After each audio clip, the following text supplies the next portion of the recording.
Alright, hello, welcome back. Jumping in, episode 10. So welcome to everyone Hello. watching and all you guys. We'll be jumping straight back in pretty much, so we'll do a little recap for the mammoth of a game that we had last last session. Thanks for sticking with it.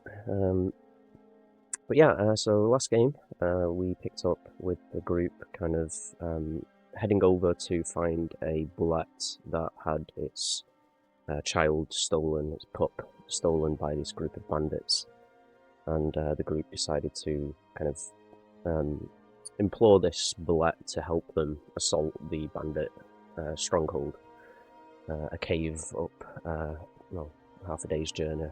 And they, with Rue's ability to speak with monstrosities, managed to convince it to help. And you all headed over to this bandit encampment.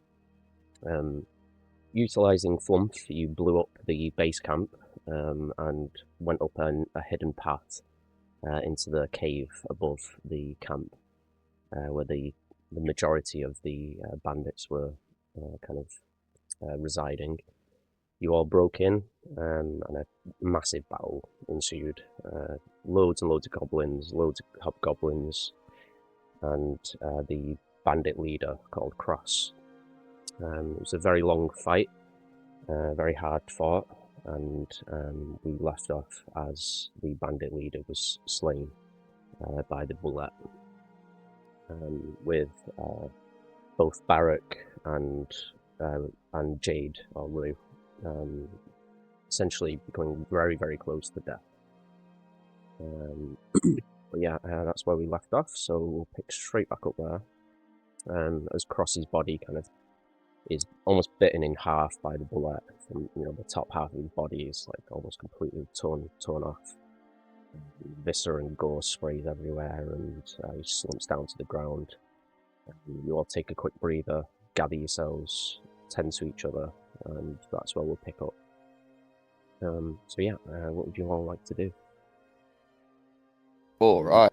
You do see the bullet kind of begin to just check its surroundings for any remaining threats. Barak takes a knee and kind of gathers himself for a moment. Feel free to take it away. Did anyone see where the baby bullet was? I feel like that should be our priority, right? No, we haven't found it yet. You're right, but what if Mama Bullet starts getting pissed? I don't think we could deal with that right now. Right now, how is Jade doing? I'm okay. I think my head hurts. Well, I think it's my head. I don't know. And Jade will just kind of like your step skull. up. Sorry, go on. Step up out of the automaton body.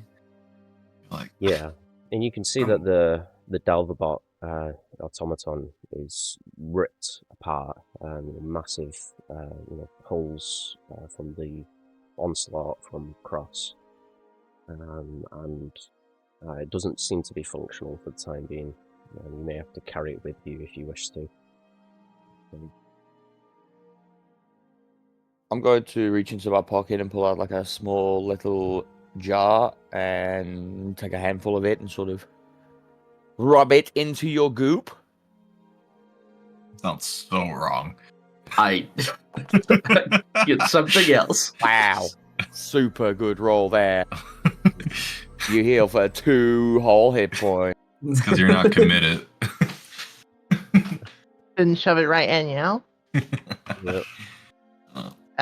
Sarah will also start walking over to Jade, but she does, she'll fall to one knee and her hand will grip her chest where the blood drain is, and it'll start to throb again. You said grip my chest. I'm like, oh, No. Where we go with this? No.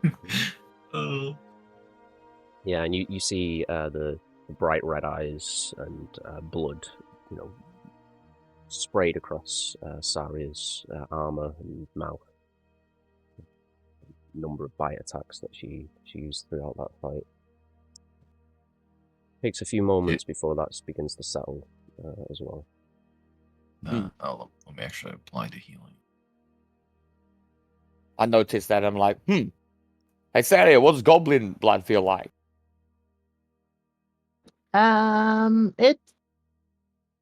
It's humanoid, so it's very sating. It's I definitely feel full, but the need to feed was quite high towards that. I got very my own blood got fairly depleted, and usually when that happens, it has a chance to flare up more. I see. All right, who is like hurt? How are we all feeling? I look around at the group. Sorry, I'm looking fairly okay right now. I'm okay for the meantime. Vargas is a little bit shaky on his legs. Oh shit, I got some spell slots left, don't I? Check. I do have 2 first level spells left. Yeah, I think I'll throw a Cure Wounds at... What else do I have prepared? Yeah, that's fine. I'll throw a Cure Wounds at, Vargas? Vargas wasn't looking well? Do you not need it more, Rue? I've got another one. It's okay. All right. I'll give myself one too. Yeah, you. How about you heal yourself first? Clearly, I got you guys all worried. I'm sorry. I didn't mean to make you worry. You were almost a smear on the ground, Rue. I mean, that's a pretty natural state of being for me, to be honest. Just with a dead one. Well, I guess that's not a very natural one, but... I mean, death is natural, but... Rue's just like ranting and just starts subconsciously healing herself with a healing word. Yeah. Speaking of which, how do you think kind of wounds and everything look on Jade's body? Like, because I imagine he looks quite different to like how it would with Vargas or Saria and Kai. I think Jade is trying not to show it, but I think she's kind of struggling to keep a humanoid form.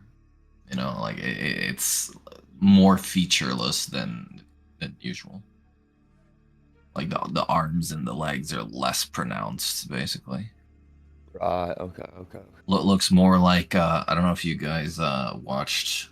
I think it was Timmy Turner, Fairly Odd Parents. You know, the guy Mark in there, the like aliens, the goopy aliens. I have no idea what you're talking about. They kind of look like an amoeba, I think. It's basically kind of like that, like just squiggly lines instead of like pronounced arms and legs. I get you. So how much did you heal for?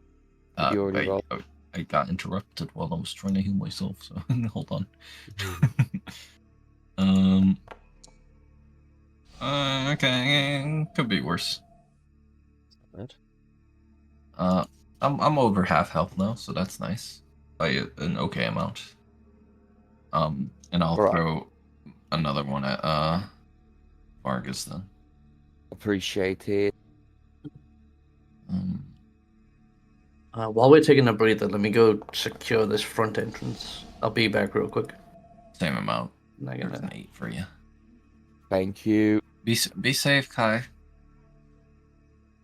I'll just be safe. Right. I'm going Barak will come with you, Kai. Okay. As we're walking through, I'm gonna be back and be like, here, hold this, and I'm gonna start picking up like daggers, swords. Ideally anything that could be tied together and could make a noise, like metal. And I'm gonna try, if possible, tie something on this front entrance, so that if the door opens, it would drop and just cause like a clang. So anything I can find to help me with that. Yeah, easy enough. Yeah, you can do that.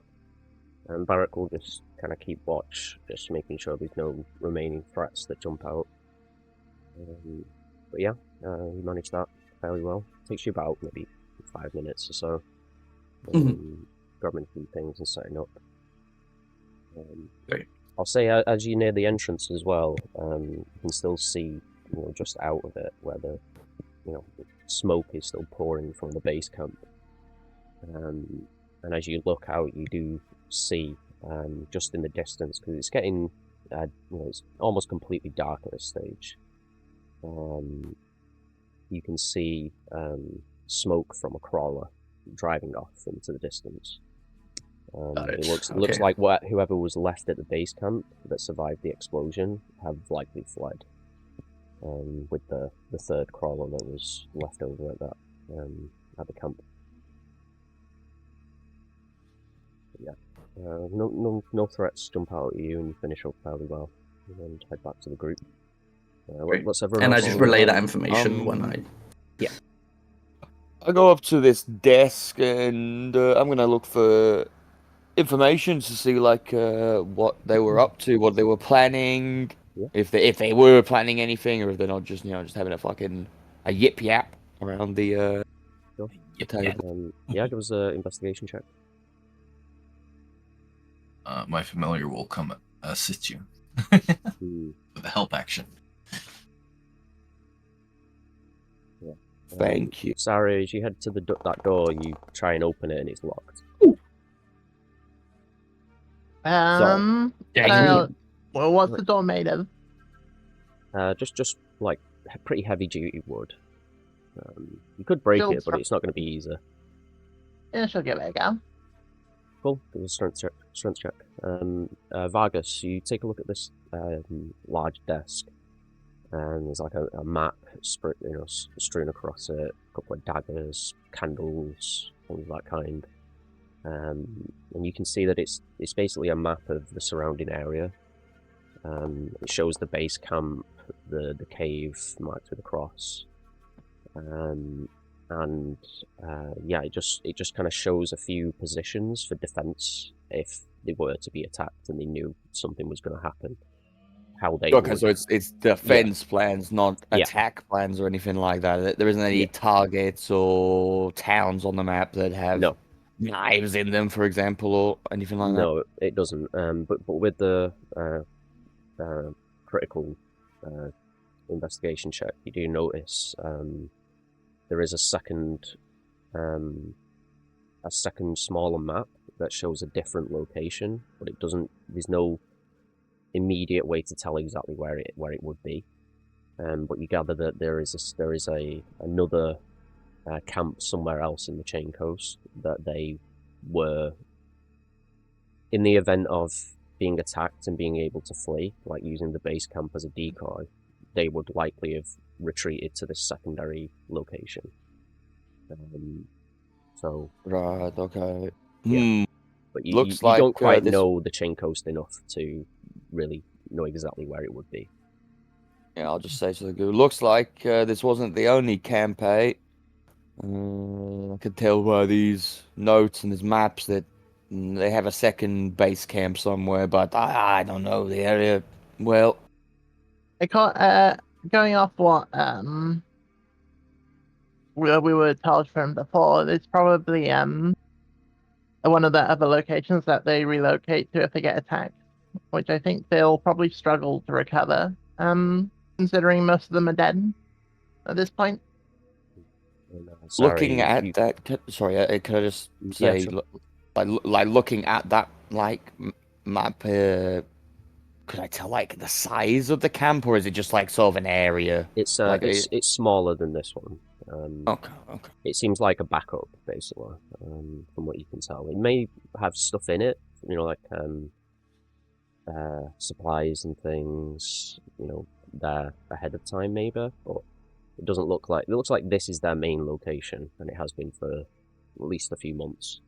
Alright, I'll say it appears to be smaller as well. If that June crawler that you just spotted, Kai, is going towards them, I don't know if they'll have enough to come back and fight us.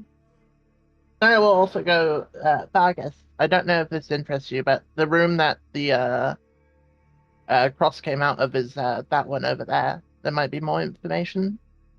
Oh, And come on, Flum. Sari, you kind of okay, Vargas, I'm coming, and follows you in. Sari, you try and bust open this door. It's pretty sturdy. You can't quite get through it. You hear some of the wood creak and stuff as you press into it and try and break the lock and door hinges and things, but it's not giving up. It's not giving way. While this is happening, Jade's gone over to the boulette and is checking in on it, like, Just tending to its okay? wounds. Yeah, it's like I am fine. I need to find my pup. That's Yeah, kind of pacing and looking around. We'll look for it. I think they're already looking for it. It looks like Sari is having some trouble with the door. If maybe you could help. Kind of nods its head and begins moving over. Kind of nudges the table and it kind of careful, knocks, Saria. There, you. Yeah. Kind of knocks the table partly over. A bunch of papers fall and candles and things. Candles. Oh no, Jade's is right on that. It's like no. Yeah, the map begins to burn a little bit before you put it out in the corner. yeah. I was gonna say before Vargas walked over, he would have rolled up that little map. He wouldn't have taken the big one of this camp, but the little map, he would have taken. Okay, sure, yeah.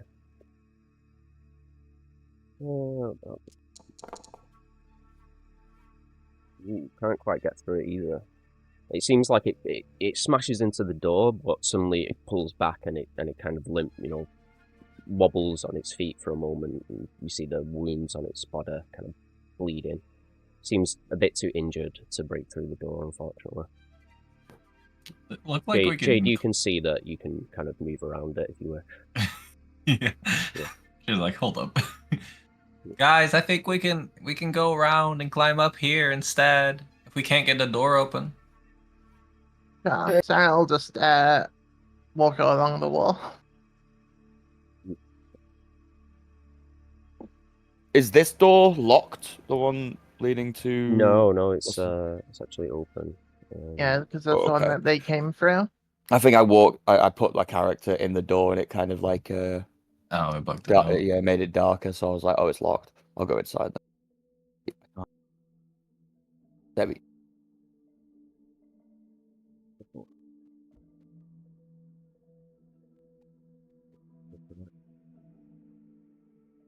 Yeah, I'll probably go that way too, actually.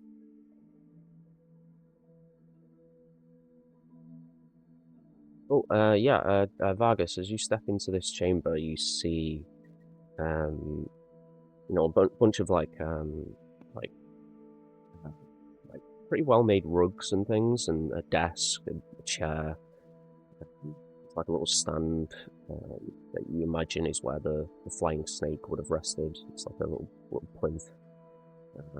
With a bookcase with some books on it. There is. I immediately go over towards the books. Yeah. Most of them are kind of accounts of banditry, essentially. Kind of events of attacking travelers, notes on how much gold they have, things like that. It's like these ledgers and stuff like that. I will ever... Yeah. Just sorry, I didn't mean to interrupt you, but No, I will sort of just skim through that, and because Vargas would be kind of interested in how much they have. Yeah. Looking at the latest entries. Yeah, looking at the latest entries, it says roughly about 3,000 gold is between what Cross holds himself and how much has been divvied up to, the crew, essentially. Most of it is held by Cross, though. It seems like he does not pay his people very well, from what you can tell. Okay. But other than that, you see like a few notes on the desk and things, and then you see a chest in the corner, just over here. Alright, just to go back quickly to the other books. Yep. Do I find anything of interest there, or something that maybe Vargas hasn't seen before, or anything like that, or would it just be, like you said, more like ledgers? Yeah, it's mostly ledgers and things. You gather that this, Cross didn't seem like a very learned, like, reader or anything. Mm-hmm. Everything in here is basically business, and very, very kind of unneat, very unkept notes and things. Okay. Some of it is written in Goblin as well that you can't understand. I can. You read can, yeah, because everything. you've got you got your invocation, yeah. So yeah, you can make out the details, but like I say, it's all very undetailed essentially. Right. Okay. So there's no Necronomicon or whatever No, hidden no. in there. Okay, that's I'm fine. afraid not. All right. Jay wants to cast Circle of Death on us again. Yeah, I was thinking the same thing. I'll say, Kai, come help me with this chest. I don't know if I'll be able to open it. Sure, mate. Where is it? I'll go on the lift. Yeah, and as you round the corner, you see a bed as well. Right, We'll get to you in just a moment. Yep. Just over here on the left, you all, Jade and Saria come around this corner with the bullet, and you see like a large snake pit. And in fact, inside the snake pit is a constrictor snake. The bullet immediately just leaps down and just tears it apart. Just barely any effort at all. It's immediately killed off. Kind of leaps back up, and you see up here is like a large kind of raised platform with a seat on it. There's like a bar down here, like barrels and everything. Over here is like a desk with weapons on racks and things like that. There's like a bow on the table, more barrels, supplies, things like that. And then there is a locked door just here. It looks like it's very heavily reinforced. It's made of it's mostly made of metal, like a very heavy duty door. The bullet kind of moves over and sniffs at the door, and then looks at Ruin, gives a nod, says, "He's in here." Bashes its head against the door, but to no avail. The baby's in there. I'm not sure how we're gonna open it. You have wait, do I have thieves' tools? Hold up. I need to double check. I think I might.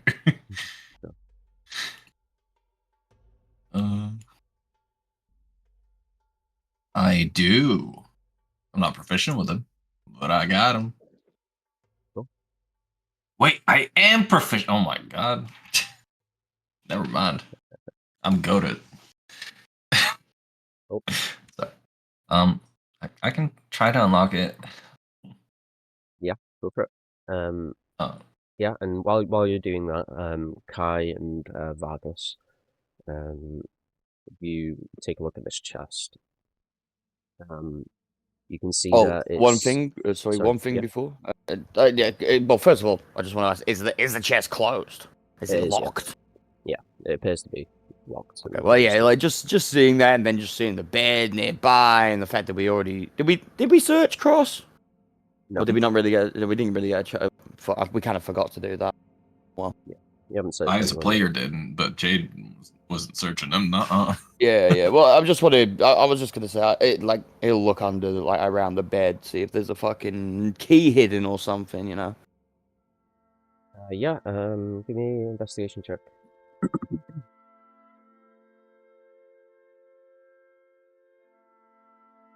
Are you just searching the bed or the whole chamber? Yeah, I'll search like the just sort of like the bed chambers, like sort of I guess this is his more private area than Yeah. that area that we were just in.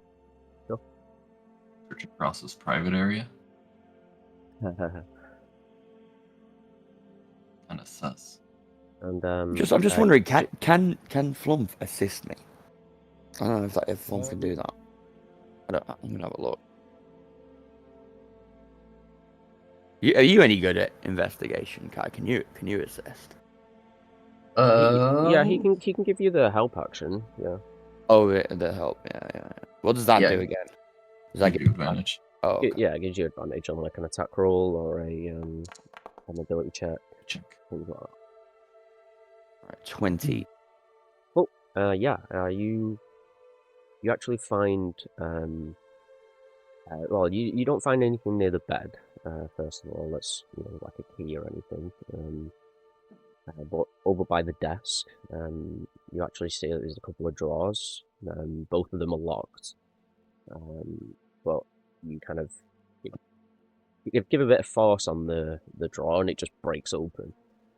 Yeah, I it's not that tug on the sturdy. drawer and then smack the desk, and it was just like Yeah, let it play. yeah. But you open it up and you root around in this drawer. There's a bunch of like little undescript kind of small items and things, probably keepsakes that he has. But right at the back of the drawer, there's a tiny little key. It's literally about maybe about 1.5 inches long. And as you pick it up and walk back over to the chest and try and use it in the lock that you can see at the front, it's way too small for the actual chest.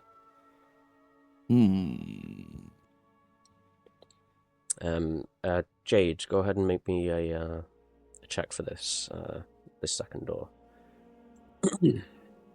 All right. We'll try to. I'm specifically not checking it for traps because Jade would not think about that. Yeah, go ahead.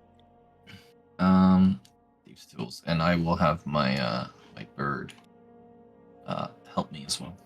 Mm-hmm. Advantage. 17.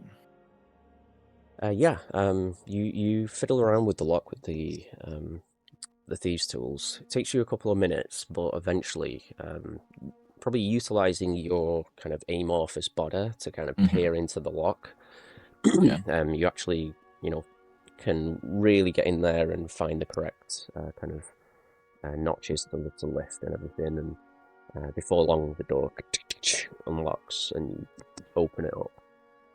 And I think inside, I did it. Yeah.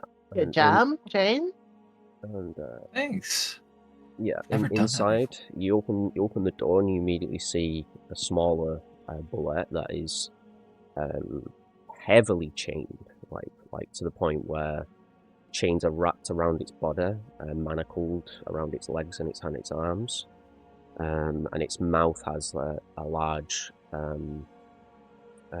like muzzle on it, like made of metal, like that it can't bite through. It's like a metal bar that then wraps around the back of its neck, and it's to the point where it can't even see what's in front of it. Its face is almost completely covered,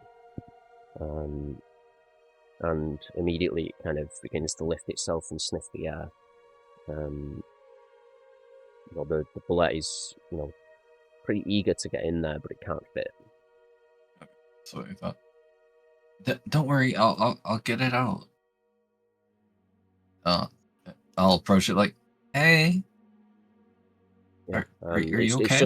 It's just kind of shaking. It doesn't understand kind of what it's hearing, and you can gather it can't speak with this thing in its mouth. Say, I'm gonna get you out and get you back to your family, okay? I'll just kind of settles down a little bit and allows you to kind of begin to unwrap the chains and things.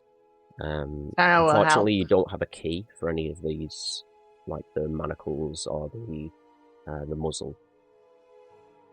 Is there a lock of some sorts on them? I can try to lockpick. Yeah, you can go ahead and try that. Yeah, I'll start with the muzzle. Oh, go ahead and with the roll. Bird helping me again.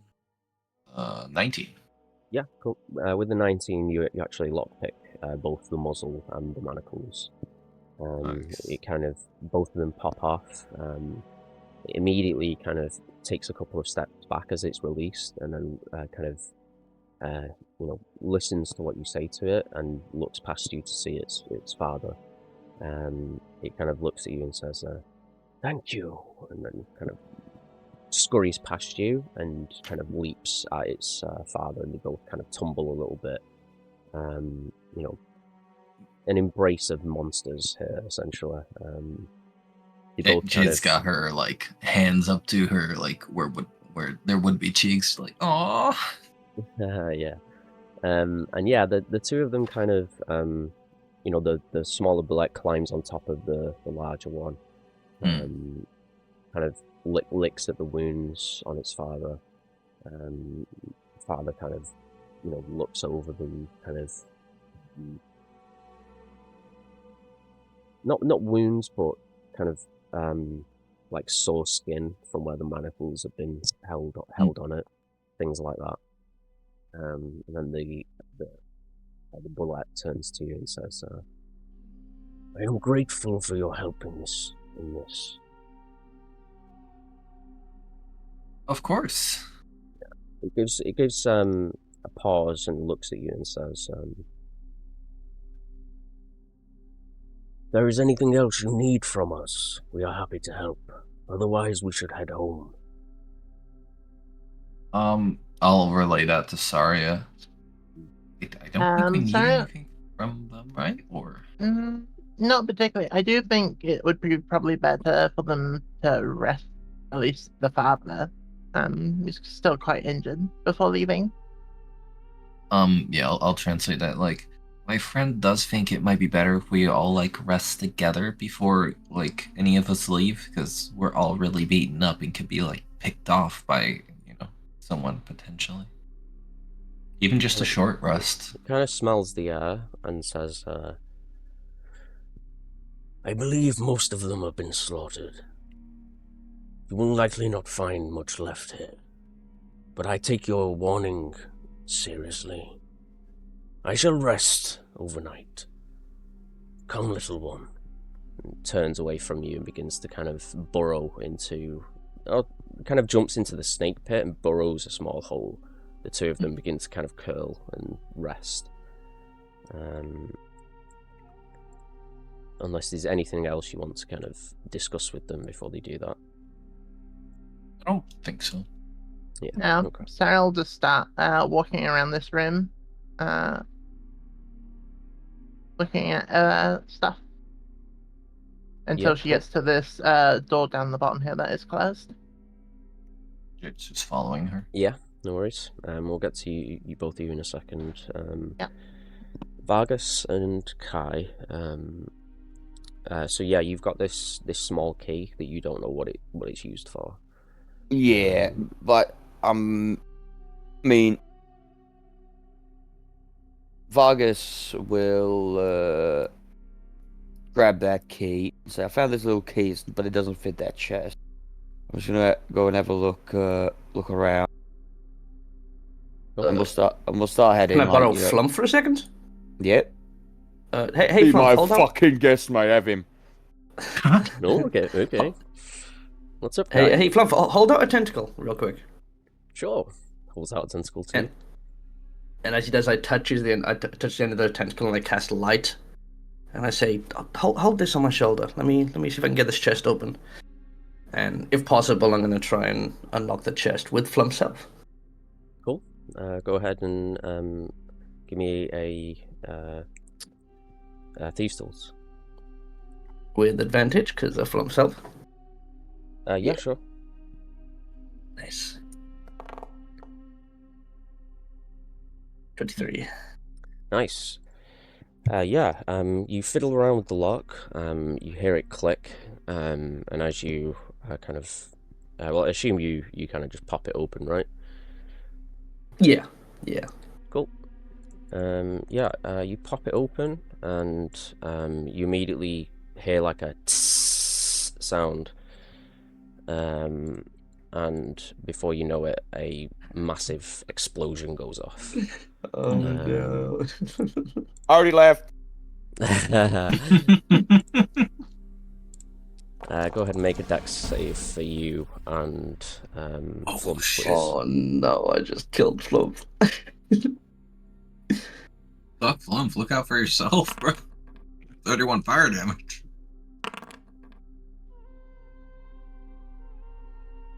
Yeah. Kai fails. Flump succeeds. Takes half damage, but he's still immediately, just Incinerated. yeah, completely destroyed. Vargas hears a small flump cry and a slight smile goes across his face. Then I run back in because I hear an explosion. Yeah, 31 fire damage to Kai, unfortunately. I is unconscious. Oh Yeah. my god! I go don't over and think- stop fucking stamping the fire out. Well, this door's gonna have to wait. No, I started like Yeah. not like I'm not trying to kill him. Obviously, I'm trying to put the flames out. No, and I then, get like you. I get you. yeah, I do what like yeah.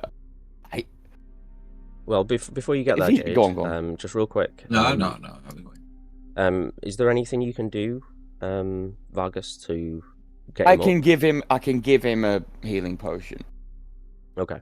Because it's going to take a few rounds before Jade and Yeah. Sari. Can get back to I the can room. give him a healing potion, but it is my only thing there. Can I make a strength save for the I can move 120 feet per turn, just saying.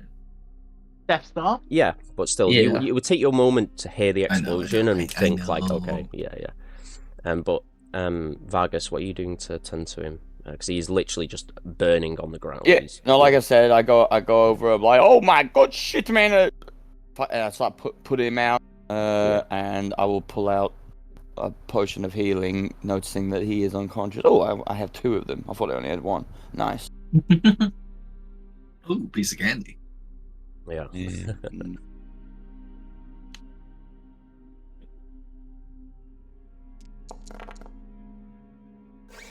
Nice. You heal up for Yeah, 10. you pour the health potion into Kai, and you see the burns kind of seal over a little bit. It's still quite bad, singed and scarred flesh across his body. But he coughs and comes back to consciousness. stupid fucking goblin explosives. You Yeah. got to be careful, man. These fucking beasts are tricksy. We were gonna come back and check that out later. I just wanted to go see where this key went. What happened? I didn't think they would booby trap their own chest. Like, do they not access this thing? Well, but he probably knows how to disarm it. One thing to note, Kai, you look down at your chest, and there are gold coins embedded in your skin. It looks like there was quite a fair amount of gold in that chest, and a lot of it is scattered across the room and embedded in the walls, and it's just completely Just gold coin shrapnel. pretty much, yeah. It's like a shrapnel made with gold coins. Yeah. You also, I'll say as you kind of head over to the chest, there's still a few gold, bit of gold left in there. But taking a closer look at the actual chest and the trap that was left inside, you do see at the back of the chest, at the bottom, there is a secondary keyhole that's much smaller. You gather that if you were to put both the small key in and the actual one from the front and turn both, it wouldn't have detonated. What one from the front? We Hey, didn't Vargas, find. I You found your haven't found keyhole. it, but Yeah, because it's probably on fucking fort, which is where I was gonna go check. yeah. But you do see in the chest as well is it's no longer in the chest. It's actually embedded in the wall. Is a dagger. It's like got a bit of like a hooked edge, and like a green handle. A karambit? Kind of, yeah. Nice. It's not quite as small as one of those, but it's Mm. it's pretty gnarly looking. Wait, sorry, just to understand, you said that there's a little keyhole inside the chest. No, Or at the back bottom of it. back of it. Yeah. Okay, so I'll put the key in just to see if it opens up any hidden compartments or whatever. No, you It's just again. notice that as you put it in and turn, you watch as like a mechanism on the inside, kind of like a latch, kind of, and so you gather that it was what would have disarmed the trap, and it was set up purposefully so that whoever tried to open the chest without both keys would have a very bad day. But yeah, It looks like he got you, remaining eh? in the- This chest is built for that specific purpose. Yeah, and the amount of gold that's remaining in the chest is probably about 300 gold, and picking up what remains around the room, you probably get about another 1,000 gold if you really want to like fish for the gold coins that have scattered everywhere. Vargas isn't too fussed about the gold. You said there was a dagger. Anything else of import? Yeah, there is. Up on the shelf above, which is partially engulfed in flames now, as it's burning away, you see that there's an amulet that is seemingly unaffected by the fire. Oh, magical amulet. I pick it up and sort of dangle it towards Kai, like, ooh, look what I found. Yeah. It's got like it's like a red kind of pendant, almost like a diamond shape, but a bit elongated. And it's got quite a nice chain on it, and it seems to be magical from what you can tell, just holding it. Be careful. Apparently, everything is rigged to explode in here. So, you just got to be careful, eh? By the way, the bed is like completely on fire. Okay, that's a hazard. Yeah, a couple of the rugs are kind of smoldering as well. But... Oh my god, what the fuck happened here? Yeah, you step in. It's okay. I killed the chest. Yeah, just chaos. What? You look awful. I'm sorry. You don't look awful. You look hurt. You okay? I feel hurt and I feel awful. Just be careful what you touch in here. Apparently, everything is rigged to blow. She just like reaching a hand out towards you and then just like holds off. Like, wait, what? No, not me. The furniture. Don't touch any of the furniture. Okay, I won't. I actually don't have any healing capabilities left for you, but she pats you on the shoulder. Stings from the burns. But you okay? Go on. I'm disinfecting the wounds. Well, while you were having explosion fun time, we found the child. Oh, good. Is it alive? Yes, it was just from the looks of things, it was just hurt from being bound completely. It and its father is sleeping in a giant pit in the other end. Okay, help me put out these flames before we start getting choked out by the fumes. Because yeah, that is on fire. This is on fire. Wait, they stay in here? We tried to put out the flames. I'm going to make I'm going to stress this right now. I'll help. And as I'm helping, Jade will just say, like, Is that a cat on the bed? It's a dead cat. It's an it ornament. was a cat on the bed. Jade will just say, like, yeah, we talked to it, and I mean, since the parent is pretty hurt, we thought it'd be okay, like, better if we all kind of rested together here before any of us headed out. It would kind of suck if we like rescue them and then they die. Yeah, I'm not opposed to that. Plus, it looks like we need some fucking rest as well. Oh, I'm fucking exhausted. Seconds. Yeah, it's been a very long day. Isn't every day like the same amount of time? Did just checking, Kai, did you pick up that dagger? If not, I'm gonna grab it. No, I didn't. Alright, I will grab the dagger as well. That I'll inspect it just to see if it is you know, of any import. I can't really detect magic on it right now, but I mean, it appears to be, magical to some degree. It's just hard to tell exactly what it does or anything yet. okie dokie. So I'm just gonna put down like unidentified dagger and unidentified amulet. So we'll go, yeah, technically, but, certain days you exert more effort than others.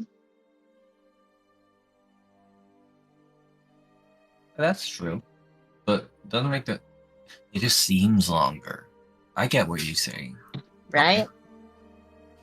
Have either of you two checked Cross's body yet? No, I was Vargas? just about to when this explosion went off. So Ariel will go out and pull Cross's body back into this room. Wait, what happened to Flump? See that big purple splat? I look at you and I'm like, what happened to Flump? He's gone. He's dead. Never coming back. Him? Yeah. I killed him forever. Yes. Oh, You Vargas, should- I'm so sorry. I should have told you that, What? traps is his one weakness. If he was to die by trap, Wait, he's dead forever. There's gotta be something we can do. Lump's dead? He's dead. Kid will start crying. Oh, Wait, Vargas, I am so sorry. There's really nothing we can do. What about your Yes, father, right? no, He's a powerful guy. There is something that you all can do. I learned this trick a long time ago, back with my mum and father when they first introduced me to Flump. Okay. We have to all kneel down in a circle and say, Flump, Flump, come back, Flump. Flump, come back. You gotta get down on your knees. Get on your knees. I kneel down. Cyril just cock her head as she comes back inside with Cross. Flump, please come back. Jaden What's does that? it, but You got to get words down on aren't your actually knees. coming out. She's just crying. Hey, why do we need to be down on our knees? Get down on your. We tried to resurrect Flump. It's the only way. The only way. Insight check. Cyril's just like, There's no time, sorry, I'm Flump. Come back. just like cocks her head and was like, seems really weird. Hope you roll a natural one. Me too. yeah. I think just your passive insight would Oh yeah. You know that, like, you can see a slight smile on his face. He's having a laugh. Sarah will go, Blum. Very specific. While still standing. I'll summon him in the middle of the room between them. Like, Holy shit, it worked. you did it! Flump back. Oh my god, you're back. Amazing, Flump. We thought you were gone forever. go ahead, drag him out. This is So Yeah, happy the you're boss. back. Sorry. second explosion you've been a part of today, Plump. Oh my, wow. Got a little hot there. Yes, second explosion. Have to say, making a little bit of a pattern here, Vargas. Why is everyone crying? What's wrong? You died. No, I didn't. I just blew up. I'm fine. Look, Now you're all fine. like tentacles are fine. No, Fluff. We had to do the ritual. You remember the ritual, right? The one where if you get killed by yes. trap, yeah, we have to do that ritual where everyone gets on their knees and cries and, says, Flump, Flump, come back to us, Flump. I know exactly what you mean, Vargas. Yes, That's right. very well done. Thank you. Where would I be without you? Obviously dead. Dead. Yep, that's right. You'd be dead. Yes, I'm okay, Jade. Don't worry. You can Thanks for the thank concern, though. You can thank Hi, you Jade's okay? salty tears for that. I'm sorry for getting you killed, Flump. Yeah, he's just more concerned about Kai at the minute. He's like, sorry, Kai, I tried to shield you a little bit, but obviously it's a rather big explosion. Maybe You're about just 2 minutes. maybe we should be a little more careful with chests in the future. Yeah, Got maybe check for traps next time. Maybe. I didn't think he would have a trap in his own bedroom, but Neither did I. yeah. Taken. Very very resourceful. I mean, it makes sense, right? Like if any of his like underlings tried to steal from him, they're bandits after all. Where is Are we Barrick right bandits? now? Yeah, Wait, Flump what just did says, Flump say? are we bandits? We're stealing all of this stuff, aren't we? We are repurposing stolen goods. I mean, yes, of if course. anything, we're looters. Because we're looting. Very important Well, distinction. we Yes. did kill them first. Well, that was in rescuing, right, Sam? It was a rescue operation. Yeah, you're right. Yep. Where is Barrick? I think he was at the door. No, as you head out, you just see him kind of sat at the slumped table. He's just kind of resting. Barrick, you seem to have know of Cross? Yeah, I haven't seen him in quite a few years. He used to roll with a, well, kind of an associated tribe of ours. But he was exiled a long time ago. Any outgoing bounties or Maybe. that you would know of? Not that I'm aware of, but clearly he was, well, up to a lot of bad stuff, so What I'm trying to determine is if it's worth to take his body with us to the Hallowed Light or not. I'll leave that up to you. Wait, I look at you quizzically. I was sort of like, why would we take him? Well, You look at him. Is this Fawn? Yeah. So I just got back. So if I missed something, my bad. oh, I was No, asking it's if there was Barrick. any outgoing bounties on Barrick's head, on Cross's head. Oh, okay. I and misunderstood. yeah, Then, yeah, sorry. and just Well- just trying to determine whether it's worth potentially bringing him with us to the Hallowed Light or not. If there's a bounty on its head, then we're gonna have a problem because, well, his head's gone. Like Yeah. gone, or just lying around somewhere. The bullet kind of, you know. Oh, Yeah. okay. He's missing like a good chunk of his upper body. Probably half of his torso, his shoulder, one of his arms is completely severed. There's no head. You know. Does he have any like tattoos that he could be identified by? Yeah, he does. Sure. Yeah. Some of the fur is kind of because he's a hobgoblin. You've got kind of like a thin layer of fur across the body, but there's patches that are almost bald, and you see a few kind of very simple, like probably made himself tattoos. Just like a bunch of crosses, probably marks of kills that he's made and things like that. There's also the guild emblems. I mean, we could just activate them now, and Oh, maybe that would be enough proof. shit. Completely forgot about that, didn't we? Oh, well. You know, that but, would have been a good idea. Yeah, but Barrick just says, if you want to take him to the Hallowed Light, then I'll help you. But as far as I know, I had a feeling that doing this would be good for the Hallowed Light, so maybe could be a good idea. It's up to you. Very well. Sarah will start to loot him and then proceed to strip the body of armor and that so it's easier to transport. I'm confused. There. Give me Why a- would it? Sorry, No, like go ahead. Vargas just genuinely wants to ask the question to the group. Like, why would this be useful to the Hallowed Light? I mean, if Barrick has been brought back, maybe he'll be brought back in service. I don't know. Ah, interesting. Well, maybe they're just happy that the bandit camp is gone, so there's no, like, bandits. And He was a Ah. warlord. I pointed Barry, and yes, this guy was a tribe chief or something. I don't know, whatever you want to call it here, but I don't know. Honestly, I think any extra goodwill we can get for dealing with issues and bringing proof to the Hallowed Light might give us a better foot for gaining more information, which is I'm very interested in. Fair, no, I agree. Fair enough. Like take the body, but for the purpose of redemption, I'm not too sure.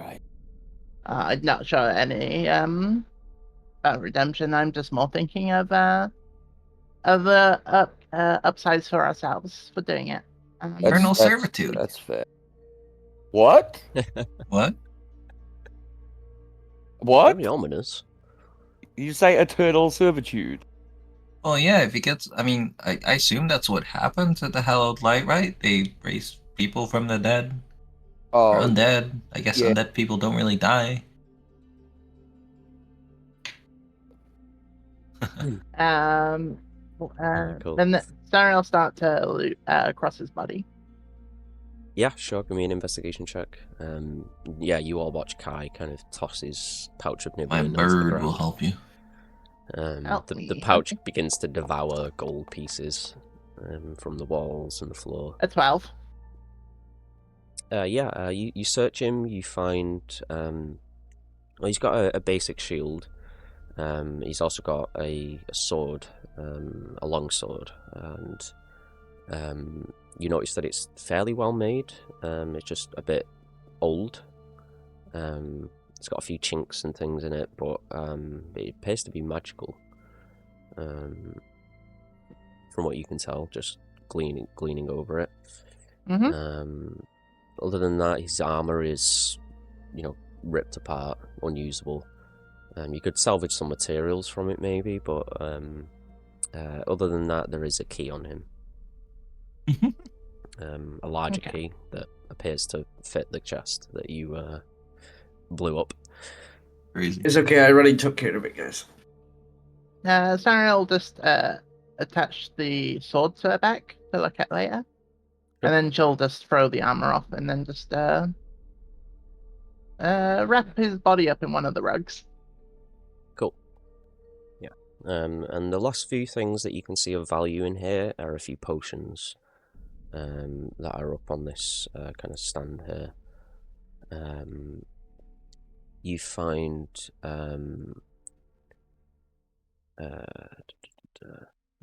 Are they fully intact, or is there any broken ones from the gold shrapnel? There is a broken one, yeah, but there's still a couple that remain. You can tell it would have been a supreme healing potion. As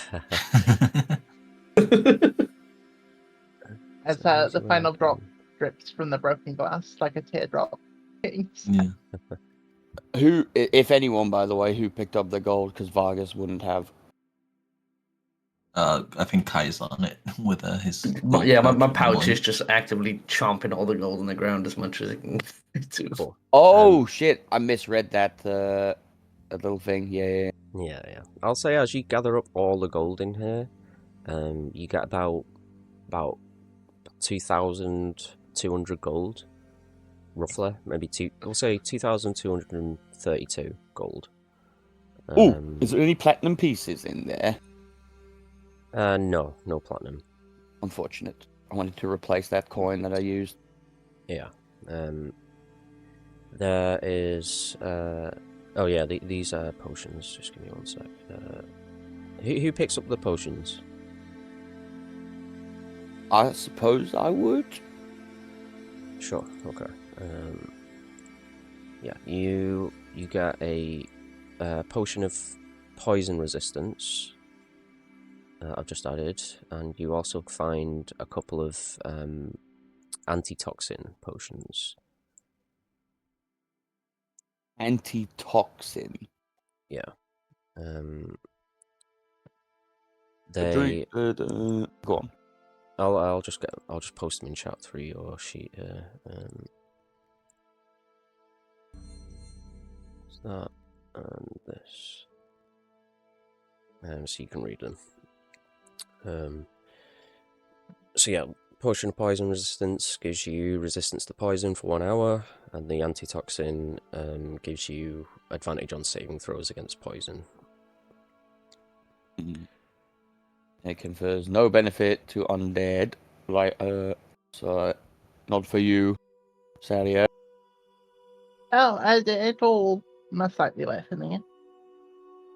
Sorry, say that again. It will? Mm-hmm. I thought you were undead. Not? Am I incorrect? I'm partly undead, partly not. So, should work. I see. She's dead adjacent. That's me IRL, partially dead, partially not. But yeah. It also won't help you. Well, actually, I don't know. I don't know because you're a goop. I don't know how that works.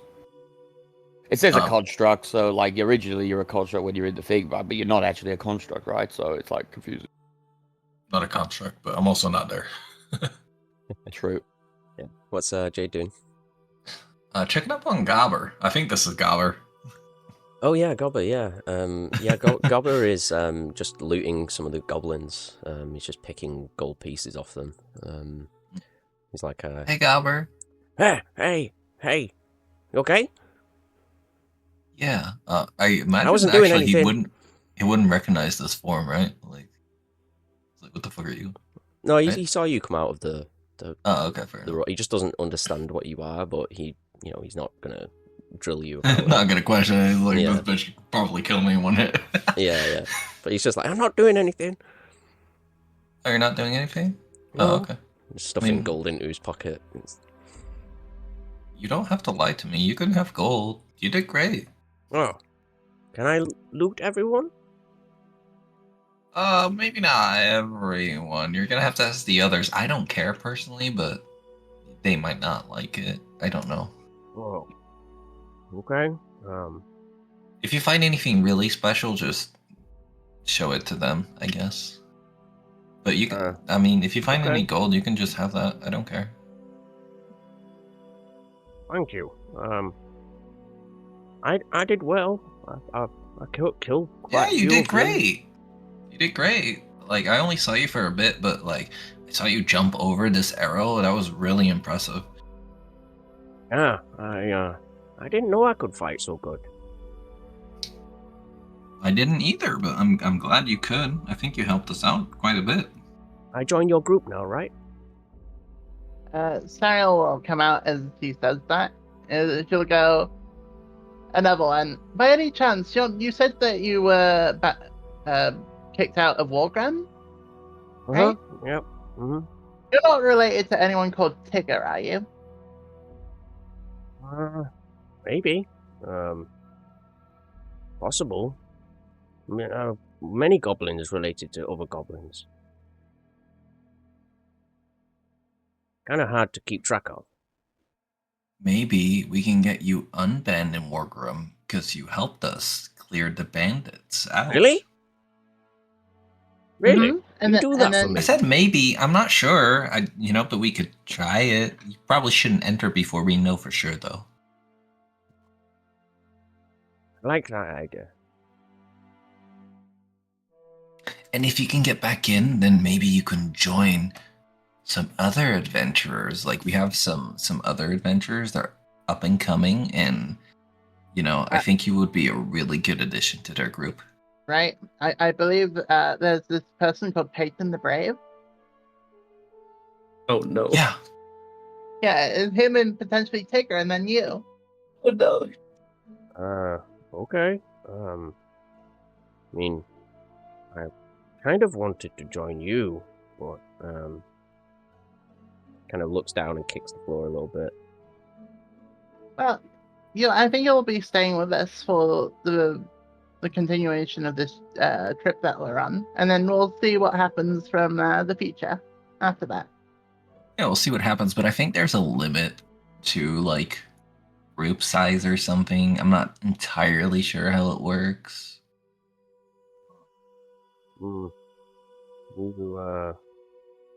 Did anybody die in explosion?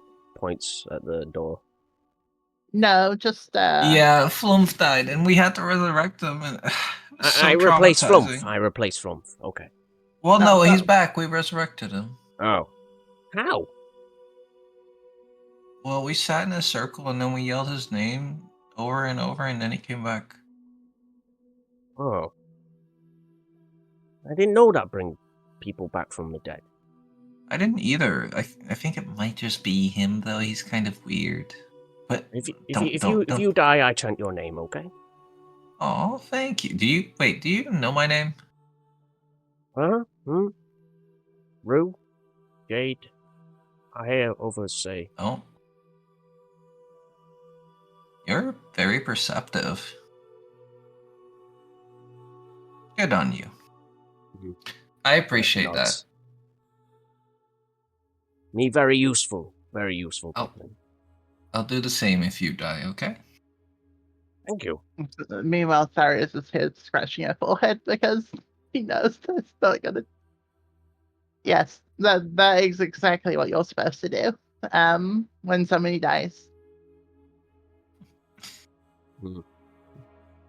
Learn It new seems things kind of every day. easy, though. You'd think they'd bring back more people from the dead if it was that easy. Yeah, I thought that too. Hope nobody. Maybe there's some special trick to it. I We should promise we I should know ask chant. Vargas. I promise I know chant cross name. You just said it. Don't say it again. Oh, covers his mouth. Anyways, I was just telling Gabber that he was picking up some gold, and I told him it's fine, but just to bring us anything if he finds something special, especially shiny things. Yeah, Not gold shiny. But Jade likes shiny things. yeah. Okay, I keep an eye out for you.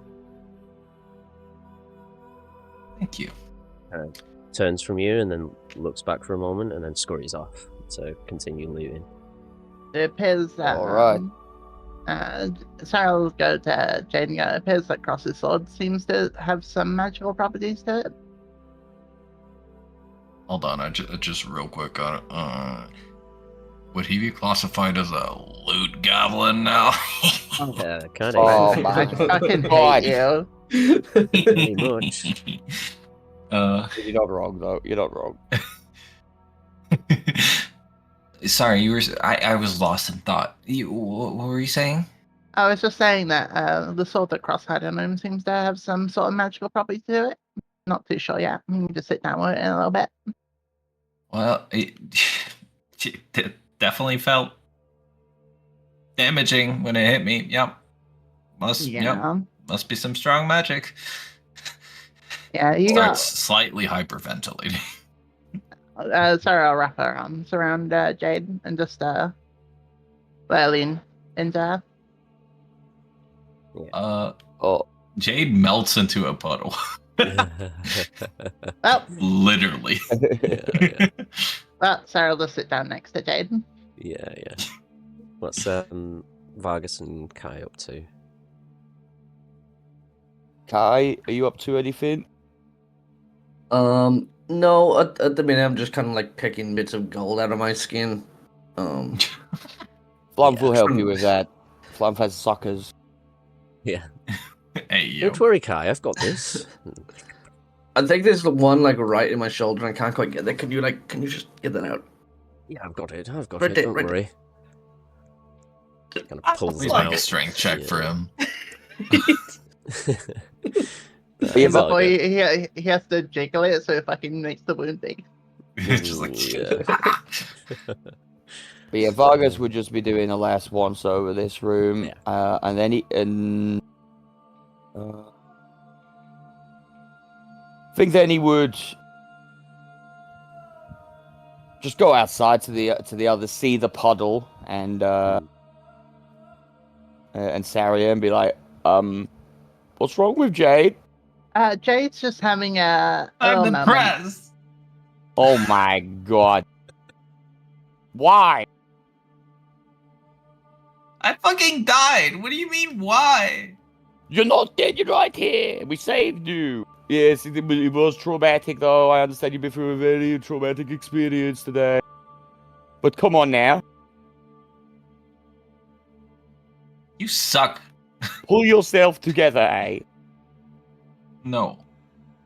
No. No. Okay. All right. Well, you can sulk for a little bit. Meanwhile, I'm going to see if I can find out what these items are.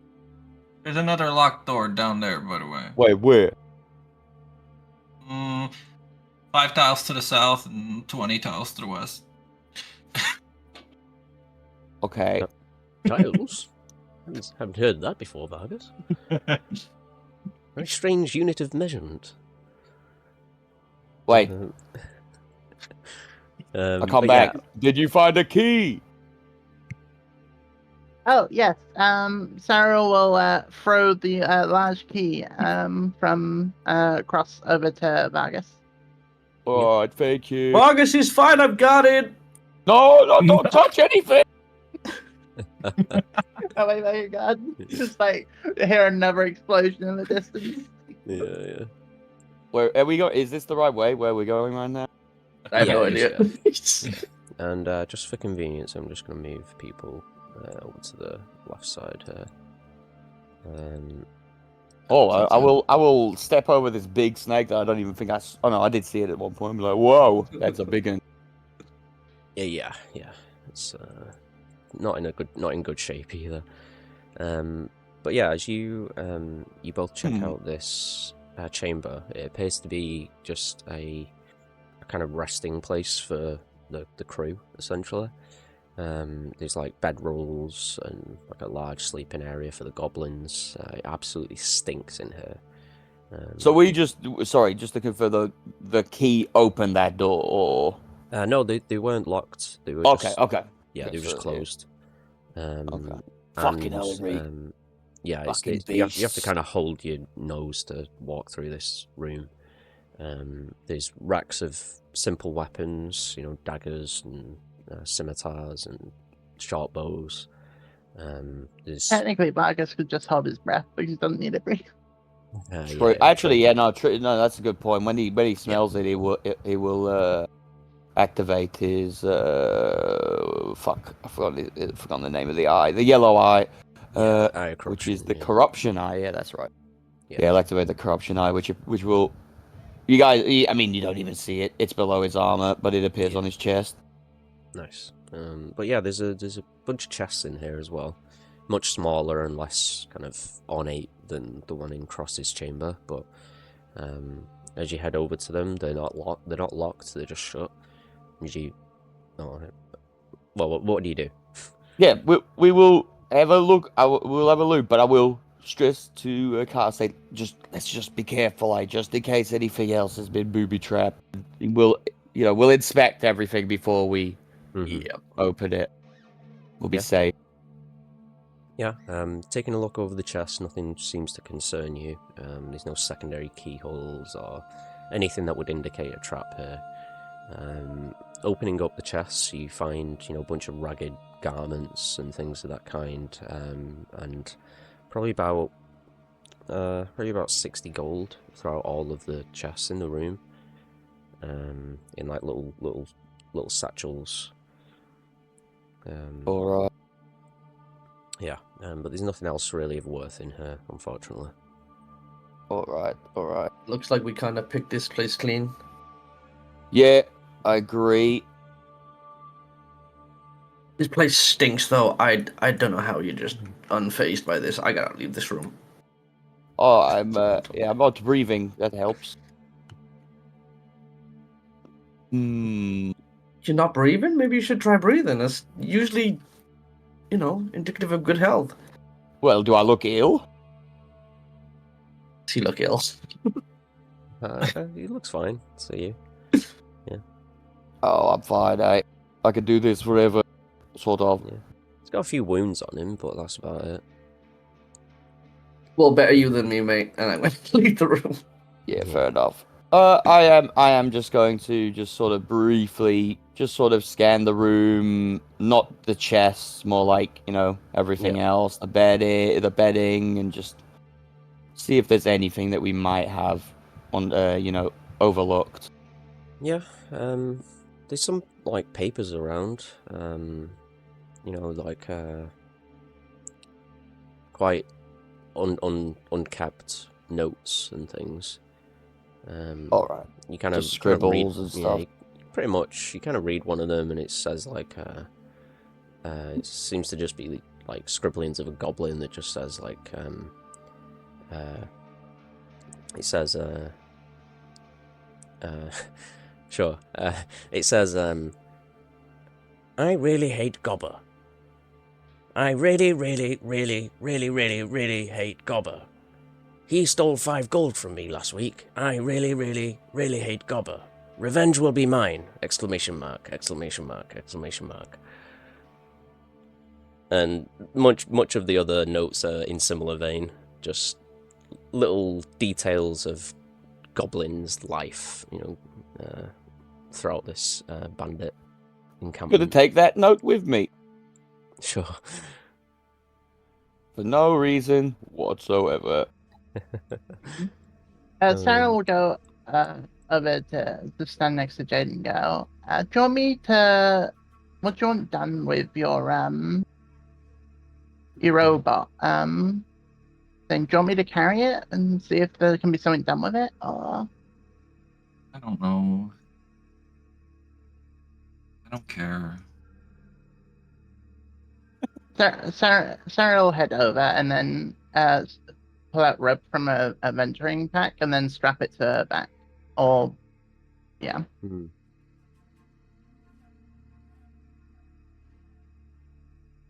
Well, she'll pull it over here, and then she'll do that tomorrow when we set out. She'll strap it to her back. Sure, yeah. Just add I'll that to my say sheet. the only place that you all haven't really managed to kind of loot over or look through yet is this snake pit. And as you look inside, you do see a bunch of bones, like skeletal remains, humanoid as well. Jade's just kind of sitting on the edge of it and just like legs. Hmm.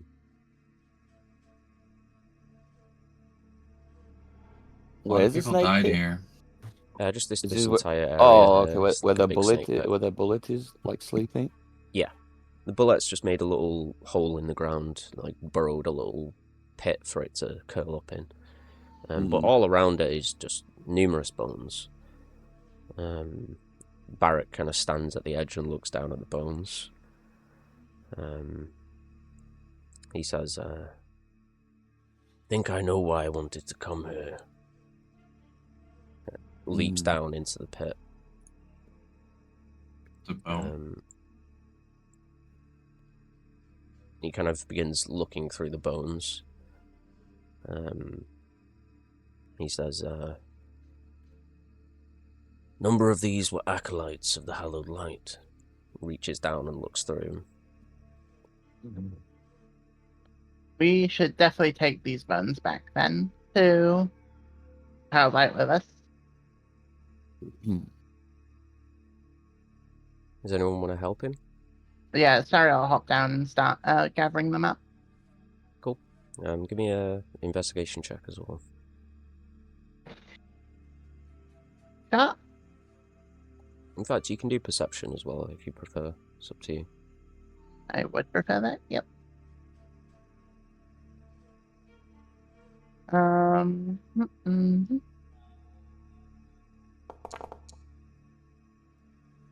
I'll be a 12. Nice. Yeah, as you're looking through all these bones, you notice that one of them is like a skeleton that's leaning up against one of the side walls of the pit.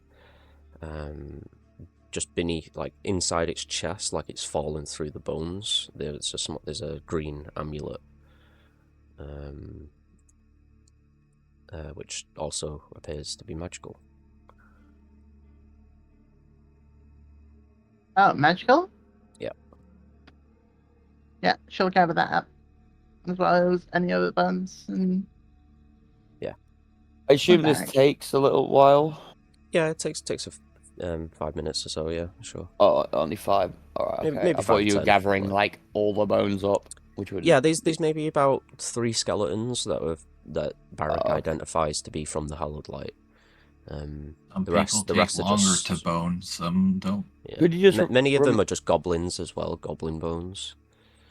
Could you just remind me of? Sorry, I know it's a bit off topic, but could you just remind me of the process of identifying an item again? I know Yeah. I can attune to it randomly and like obviously learn that way, but yeah. So you can either cast the identify spell, or you can attune to it, or you can just spend a short rest with the item to identify it. So would that consume my short rest, or would I still get benefits? no, of you a short still rest? get your full short rest. Yeah, you can just only do one item that way at a time. Okay. I can And take a look at the dagger if you like. Yeah, I was gonna say, can we all do that, or is that just is that Yeah, limited everyone to can do certain that, yeah. characters? Nice. Okay. Yep, that's fine. Yeah, I will hand you the dagger, Kai, and say, hey, have a look at this whilst you're resting. Yeah, I got you. Cool. DM, real quick. Mhm. I have an empty potion vial from when Jade went down, and I'm wondering if I could use it to try and extract some venom from this giant snake, or if it's too far gone. Sure. Give me a nature check. Okay, nature.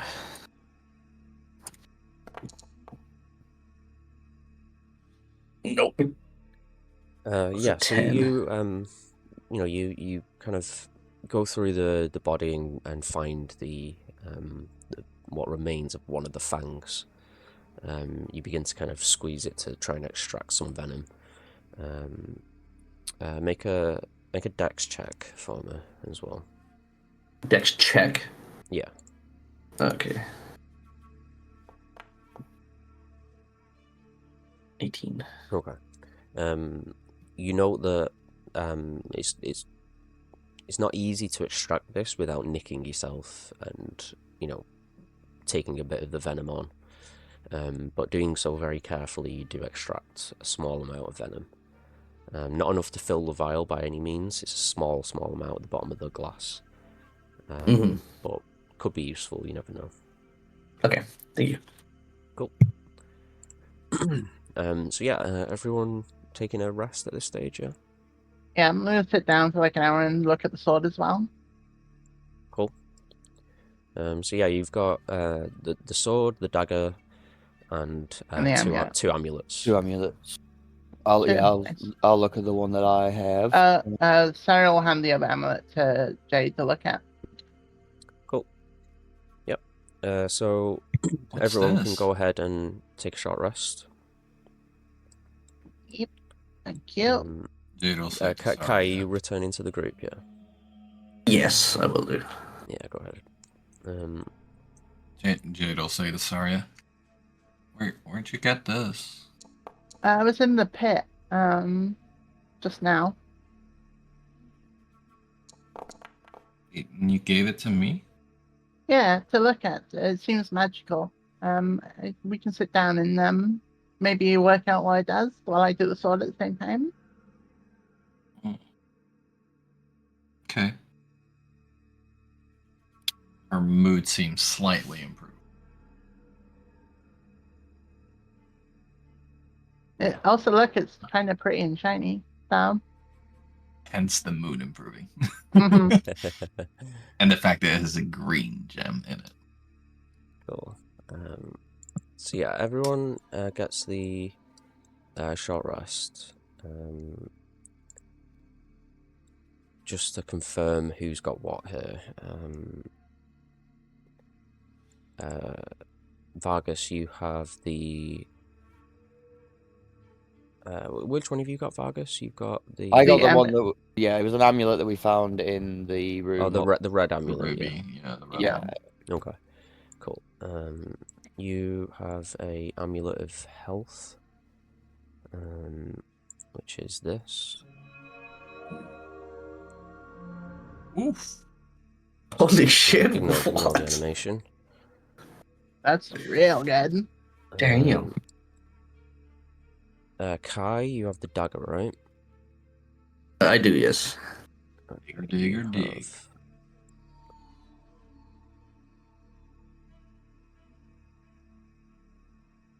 You have the Dagger of Venom. No need to extract the venom, apparently. Yep.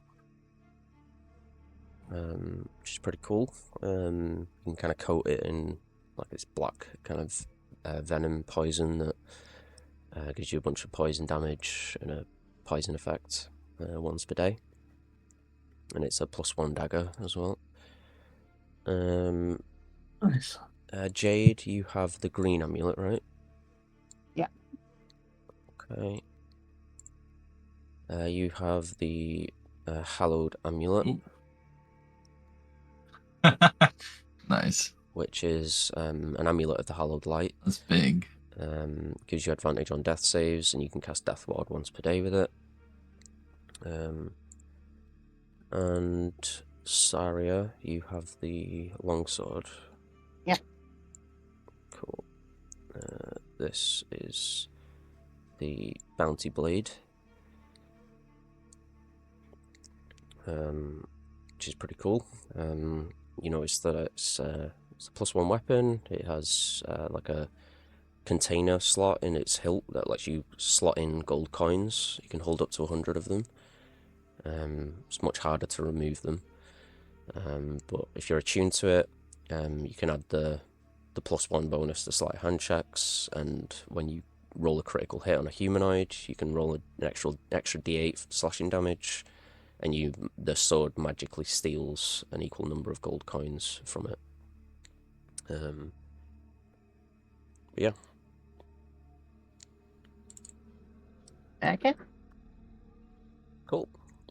So yeah, you all identify these items, complete your short rest, and yeah, anything else you all want to do at this stage? Alright. Well, I will explain what this is and Yep.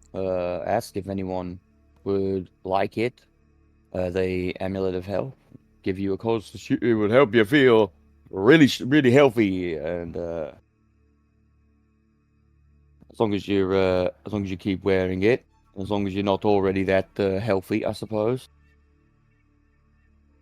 For me, I don't think it would provide much of a, if anything, of a bonus. Sarah You got an will 18 speak. con. Say that again. I said Sarah will you've say got an that. 18 con. Oh, sorry. Yeah, I got So- 18. Sarah will say it would make my rune save slightly more potent. What is Kai like? How is Kai healthy? Well, I know you're not. He's be right back. But could you just tell us, Scott? What's his like? Yeah. Con? Kai's constitution is 16. So that would be a yeah, that would be good for him as well. I mean, Yeah, honestly, I think Rue has the lowest con. She has a constitution of 12, so it'd probably have the most shit. impact on Rue. I don't know why, but for or some reason I Jade. thought you had more than that. I kind of just assumed. It's because my wild chips, probably. Yeah, it's useful on Yeah. everyone except for Saria and it's still useful on Saria, but I'm back. yeah, Right. For like a Saria couple and months. Saria and Kai would get a +1 to the con, like modifier, and Vargas, you wouldn't gain any benefit from it. But Yeah. Jade would get an extra +3, right? I think. Yeah. I think that's you a go from no-brainer. a +1 to a +4. So That's a no-brainer, right? Yeah. I mean, if you guys want, I'm usually fine because I've got my forms, which Look how shiny it is, and I'll toss it over. You like it? yeah, but this one's also shiny and it's green. I don't want both of them. Yeah, there'd be too much bling. Yeah, like in the red and the green, it's just not, eh. Yeah, but it's If make sure anyone to put in else wants this one really badly, I guess. I could- Barrack does say to Jade, he says, you can do as you will with that amulet, but you may wish to return it. You may even be rewarded for doing so. Oh, whose is it? I got it from Saria. Here you go, Saria. It belonged to one of the acolytes that perished here. Yeah, it's from one of the dead bodies of the perished Hallowed. Oh. I won't take that. Yeah, not for me, eh? Maybe we should give it back then, yeah. Maybe they'll help you more, Saria, if we Maybe, return it. yeah. I don't see any issue of you using it up until that point, though. Yeah. I don't know, I don't Barrick feel will just comfortable stress using that. it now. Yeah, Barrick will just stress that you don't have to give it back, but there's an option to do that if you wish to. I get it, but now I feel bad. I don't want to keep it if it's like, you know. Well, keep it for now, and then if we get to the point where we choose to give it back, then we can. Okay.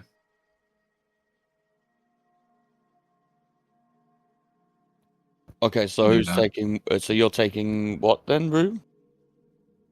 I don't know, whatever you guys want. I don't really mind. I want one of the amulets.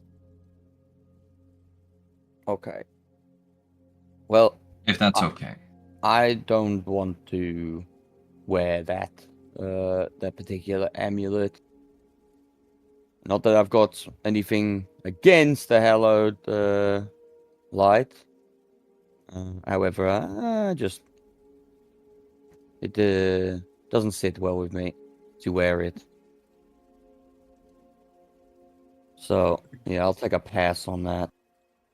But yeah, I would agree with Barrick and say, yeah, we should hand that back maybe when we get to the hallowed light.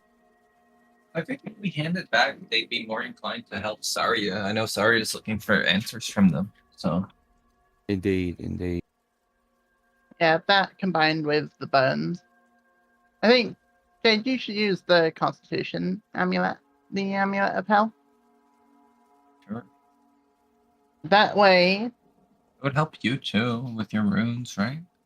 true, but you almost died, so having more fortitude wouldn't be a bad thing. And I don't want you to die, so Sorry, will take the amulet from Vargas if he lets, and then puts it around Rue's neck. Okay. Sorry for almost dying. You don't need to apologize. Just don't do it again. Just be Just need to careful, be eh? better. Nah, well, we all need to get better. You True. guys did great. None of you guys went down. That's because you were healing. Yeah, we totally didn't go down. Just you, nobody else. You're not really making me feel better. No, Harry did go down. That just makes me feel Yeah. worse. I wasn't there for it. But every other time I've needed you, you were there. It's like, it's not going to happen always, but you're there for the important ones, right? So it's okay, Jade. I die all the time. You're But focusing. now we know how to bring him back, right? So You're we can just bring focusing. Flunk back. Indeed, exactly. And you're just focusing on the negative, eh? Think of what we've accomplished today. We saved the little one, eh? We took out everyone in this place. Yes, you went down in the process, but you're still with us. Cheer up, eh? I guess I did manage to unlock the door in the manacles. That was kind of cool. So cool. And you kept the father Bullet alive. To be reunited with his child. I guess. Okay, well, let's move on. So what's the plan? Are you all taking a long rest there, or? Yeah, Yeah, I think so. Do you not want to just finish divvying out these? We went over the amulets. I mean, I assume Kai's getting the dagger, because that seems. Oh wait, would be good for him too with the sleight of hand. How do weapons work with monks, though? I mean, obviously, like, does he get like? If he's proficient with them, they can count as monk weapons. Yeah. Oh. Kai, you can actually unhook your dagger and from your chain and put this one onto it if you wish. Ooh, Oh, I could. Yeah. chain Nice. and dagger of venom. Mm-hmm. I mean, if anybody else could use it, though, it's got a cool little compartment in the back that just you can like push I'm a into it fucking and like druid. outs the blade.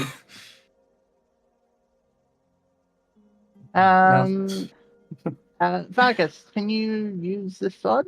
You talking about a karambit? No. I mean, I could, but I'm not proficient with it. Longswords is versatile, right? Yeah. It's a martial weapon. I don't know if I'm proficient with martial weapons. Yeah, D10, right? I have simple weapons only, so no.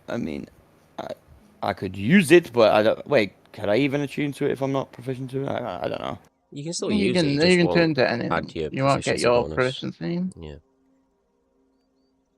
Yeah, I mean, honestly, I'll take a pass on everything, eh? Can't really use it either, and I've got other stuff to use.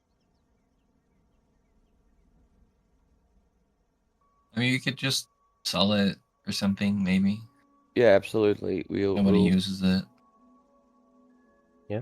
You gather that Felice might be interested in an item such as this. Well, if nobody wants it for the time being, Sarah will turn to it. Just in case. Yes, I'll attune to the amulet of health. Nice. So yeah, your con goes up to 19. You can add an extra 12 hit points, right? I think. Yeah. Correct. Yeah.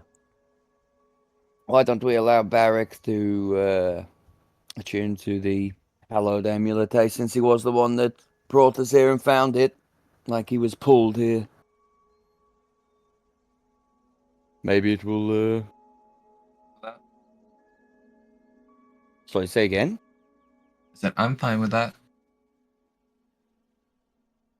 Yeah. Cool. Barrack will, step forward and take the amulet. Kind of places it around his neck. Seems appreciative, but he assures you that he'll give it you back before you arrive at the Hallowed Light. So you can return it essentially if you wish to. Yeah, Sarah's gonna find like a bag or something for the bones that we've gathered up, so we can keep them all together. Yeah, easy enough. And Barrack will carry that as well, so then Bag you of all bones. don't need to. Yeah. I mean, my carry weight is stupid, so doesn't really matter. Yeah. I know there's probably nothing else, but Barrick is this type of person. He's just gonna, sort of go around looking for any notes or anything like that, or just anything at all, really. Anything of interest at all.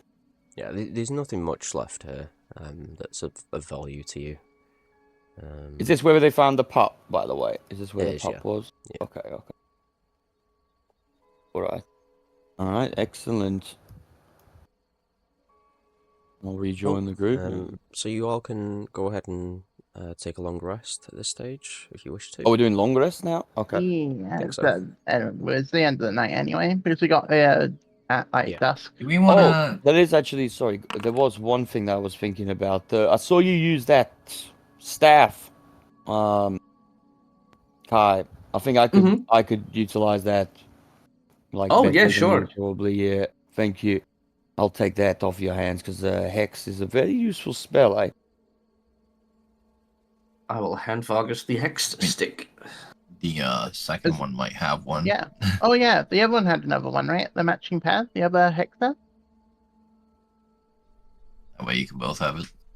Oh, yeah, no, that's a good point. Yeah, hold on to it. I'll go and find... you find one. Yeah, you find it with the body of the Hexer. Right. So you both can have one of those if you wish. The dynamic duo. And hex everyone. So, sorry, I'm just looking at the thing. How does it work? It just has like the melee stats on my sheet right now for the hex stick. Oh, but yeah, how does it work, Scott? Just says +5 to hit. Yeah, so it's literally just what it says there. But Oh, sorry, it's not 2d8 as well, it's 1d8. But it can just cast Hex once a day or something? Yeah, you can cast Hex once per long rest for free. Do you still have to... Wait, is Hex a concentration? Yeah. Yes. And do you still have to concentrate on it? Yeah, you do, yeah. Okay.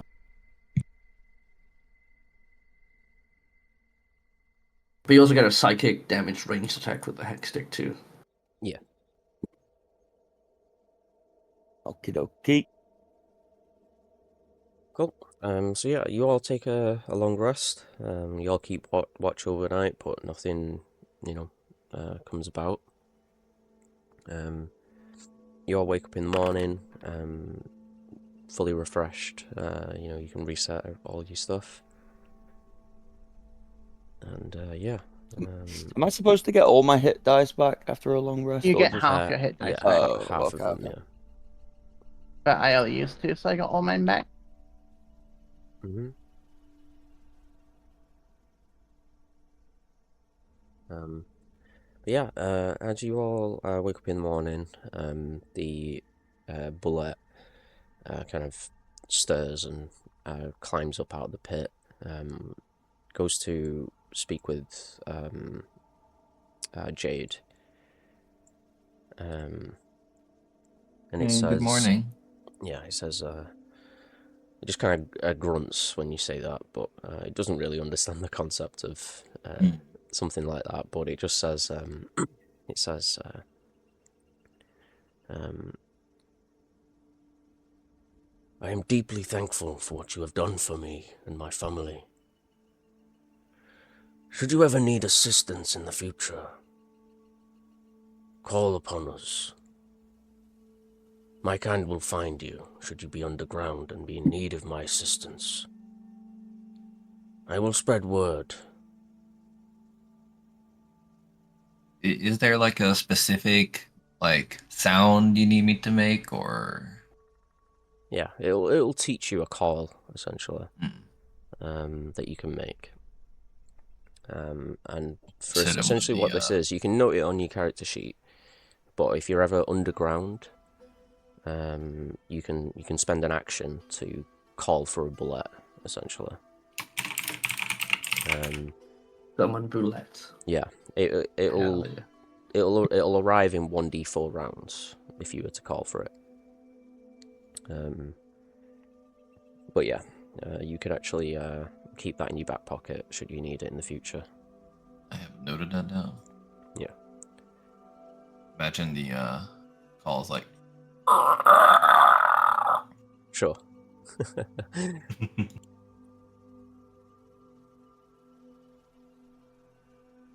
But yeah, the bullet will give a deep. Thank deep you bow. so much. I will if I ever need help. But you all just stay safe, okay?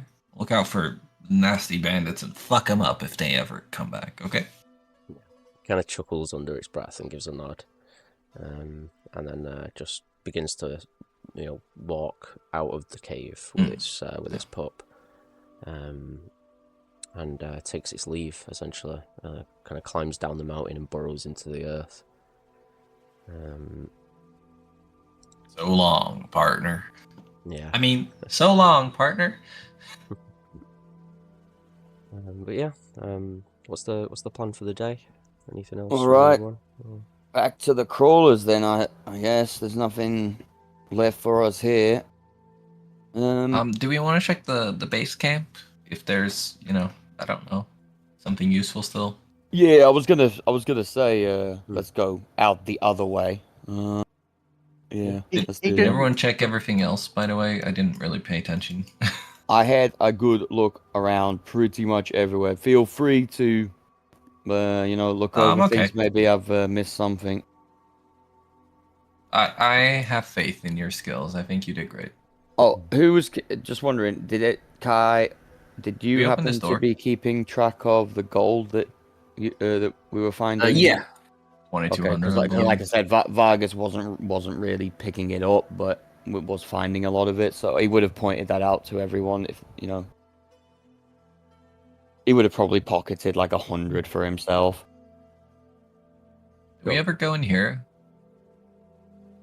No. But as you do enter that space, you notice that it's mainly just supplies for like smithing. Oh, Yeah. Sari, if you want to gather some of this stuff, you can note that it's about probably about 25 gold's worth of blacksmithing supplies in here. Sure. I'll do that real quick.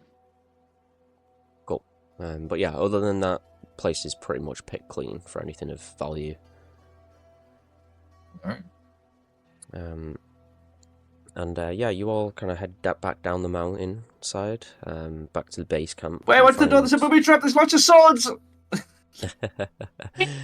But yeah, at the base camp you find kind of the smouldering rubble of the base camp. You find probably about 4 bodies, maybe about another 20 gold on those bodies. But any explosives or anything that would have been remained are just gone. The you know, from the blast of the explosion, it's seemed to have created like a chain reaction for all of the explosive material that was in the base camp. So there's nothing else of value down there. And you note that the crawler that was parked there is also gone. You know what Kai mentioned previously, that he drove off. But yeah, nothing else of value in the base camp, unfortunately. You all head back to your own crawlers that you had hidden, stashed away. You mount up and begin heading back eastward, back the way that you came, I imagine. You are. Yeah. Would we go back the way we came, or would we continue Yeah, north? because we went off track, so we have to go back. Oh, to get yeah, back yeah, on. yeah, I guess. Yep. But yeah, you're all currently on the 9th day at this stage. You're currently a day behind schedule, but that's fine. And you've got essentially another wait, is that right? Not sure if am I remembering correctly. It was 10 days there, 10 days back, right? If I remember right. Or was it 8? I think thought it it was was 10. 6. No, But- it was like 8 or 10 for sure. It wasn't 6. 6. Yeah, I think it was 8 actually. So yeah, we'll say you're currently on the end of day 7 then. So you've got another 2 days journey essentially. You'll arrive at the end of day 10. At the end of day 9, sorry. Okay. So Whilst we're journeying, I Yep. will just show the map that I found to the others, just to see if they can gain anything from it that I already hadn't gained. yeah, But it was just a map of another camp somewhere in the chain coast. Maybe they recognize the area on the map. I don't know. yeah. Unfortunately, no, all of you don't have enough travel experience around the chain coast yet to pinpoint where it would be. You probably have to ask someone with more knowledge in that area to figure that out. But yeah, you all do make the next couple of days' journey pretty much unhindered. And before you know it, you're getting close to the Hallowed Light. You on the 9th day, as you're journeying, you get to a stage where you come to the edge of a valley that kind of dips down into like a large open kind of like valley essentially, and you can see that there's like this small tower, maybe about probably about 30-40 feet high, and you can see sat in front of the door of this tower is a humanoid figure with like a black robe, like hood up, and as you approach with the crawlers and park up, you notice that it's a skeleton, and kind of you can tell that there's nowhere you can continue on with the crawlers. It's too much of a steep drop to drive down, essentially. And as you approach this figure in this hood, this black robe, he kind of stands kind of with a bit of a crooked stance, like his spine is a bit kind of twisted. And this figure kind of bows as you approach with Barak and says, "Welcome to the Valley of Death," and gestures beyond the tower. As you look out, you can see the temple way in the distance, this large looming black like just this large looming black temple, essentially. You're about a couple of miles out from reaching it, yeah, but you can see it in the distance. And just strewn across the entire valley are skeletal hands that reach up out of the ground. Some of them are skeletal, some of them are mummified. But it essentially is just a valley of corpses that, of limbs that are reaching up out of the ground. It's quite a sight to look at. This figure says, "You will have to leave your crawlers behind. They will not pass through the Valley of Death without disturbing the dead." He says, "Should you require any assistance, let me know." Gives a bow. I think Kai asked, are the things moving, or Ozzy, sorry, asked if the hands are moving in the ground. Like, are they rising, or is it just like held? Yeah, they're just Still. like single hands and arms kind of reaching up with the wrists kind of loosely, limp. Okay. You don't notice them moving or anything at the minute, but you're not very close to them just yet. But you can just see a lot of them. They're not perfectly like lined up or anything in like a pattern, but they're not completely chaotic either. But there are thousands upon thousands of them from what you can see. Barak takes a knee and bows to this figure and to the Valor in front of him. But yeah, is there anything you all want to ask this figure? Or... Sarah will go, "Is it okay if we leave our crawlers here with you? Will they be safe?" They won't be, I assure you. Okay, Sarah will start to unload Cross. You say From they the will be or they ground. won't be? They will be, yeah. Oh, good. Yeah, he was like, "They will be. I assure you, they'll be safe." Yeah, you know that this figure Did appears this to be... figure introduce itself? Because I missed that. No, it doesn't. But you can tell that it has magical capabilities. It's holding like this gnarled-looking staff with a green glow on the top of it. You gather it's some type of necromancer or something of that kind. It's like likely a gatekeeper to the Valor of some kind.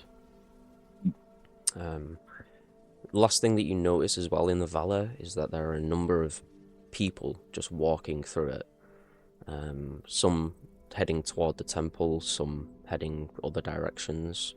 You see a few people knelt down in front of one of the hands, kind of in almost like prayer.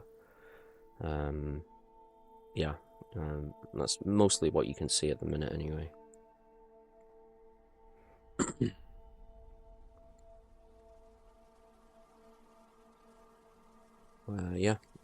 What's the plan? Do you all want to speak to this figure a bit more, or do you want to just head through the valley toward the temple? What's your name? I have no name. That's a weird name. All right, well, Thank you for the directions, Mr. I Have No Name. You're welcome.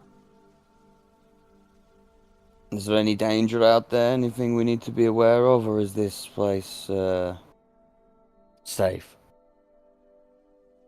It is safe for those who respect the dead. This valley contains many who lost their lives in the war against the Abyss. Do not disturb them. You will be fine.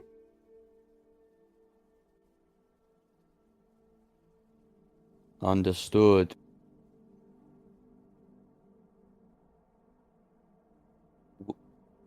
Could The will you... of death awaits you. He gestures towards the temple with his hand. Yeah. Sarah will leave the Warforged body inside of the crawler, and just carry that Cross's body on her back. Okay, sure. Yeah, you all begin making your way down through this valley, and it's a very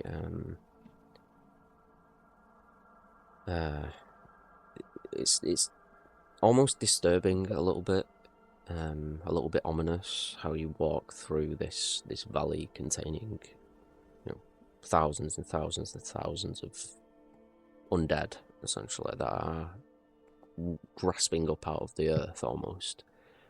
Am I the only person that feels like something's gonna grab you at any moment?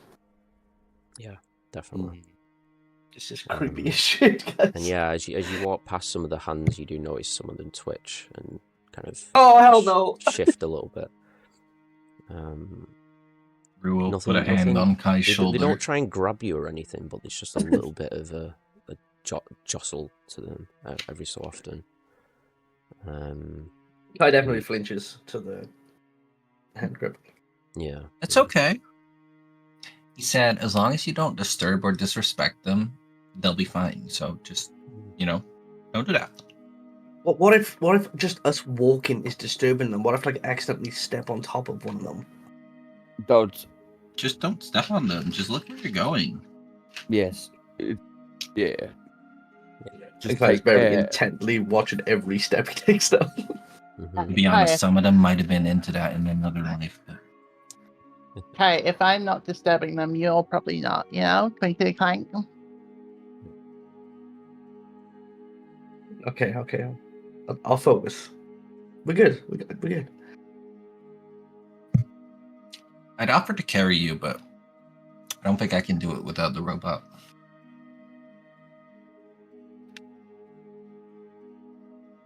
I think maybe I'd be more comfortable walking anyway. Oh, okay. That way I can watch where I'm going, so then I can control if I disturb them or not, right? Sure. Okay. She's getting your attitude now. But yeah, as you all make this short journey, through the valley, before long. What's it smell like here? It's not too bad, actually. You can tell that these bodies have been laid to rest a long, long time ago. Almost all of them are, hundreds and hundreds of years old, from what you can tell. They've been well maintained and preserved, but there is not much in terms of like smell of decay or anything like that as you walk through. It feels as kind of sinister as it might seem, and the kind of uneasiness that you feel walking through this place. There's also a cleanliness to it. There's almost a purity that you sense.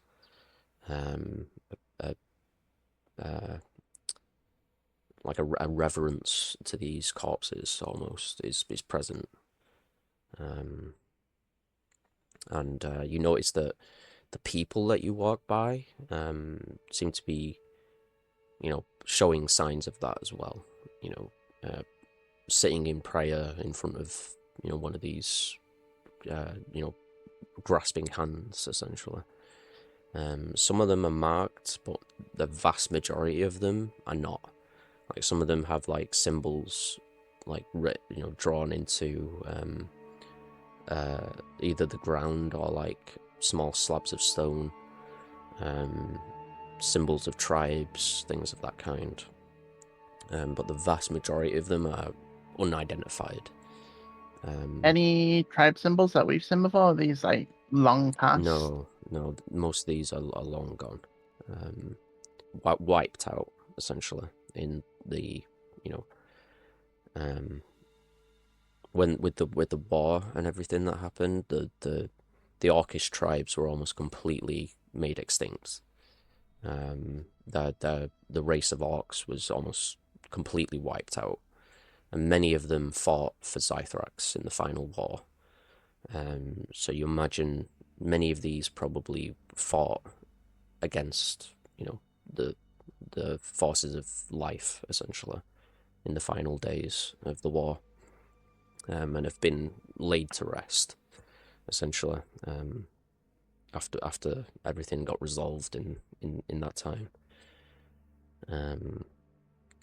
But yeah, before too long, you get much closer toward the temple.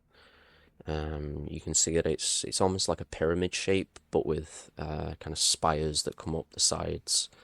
There is like a gold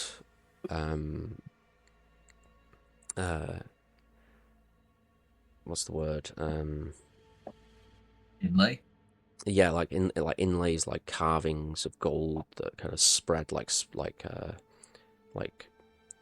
almost like spider web kind of cracks all through the structure, almost like beneath the black. It's like those vases that got like reforged with gold veins. Kind of, yeah, exactly. It's almost like there's a layer of gold beneath the black, that kind of cracks through every so often when you look at it.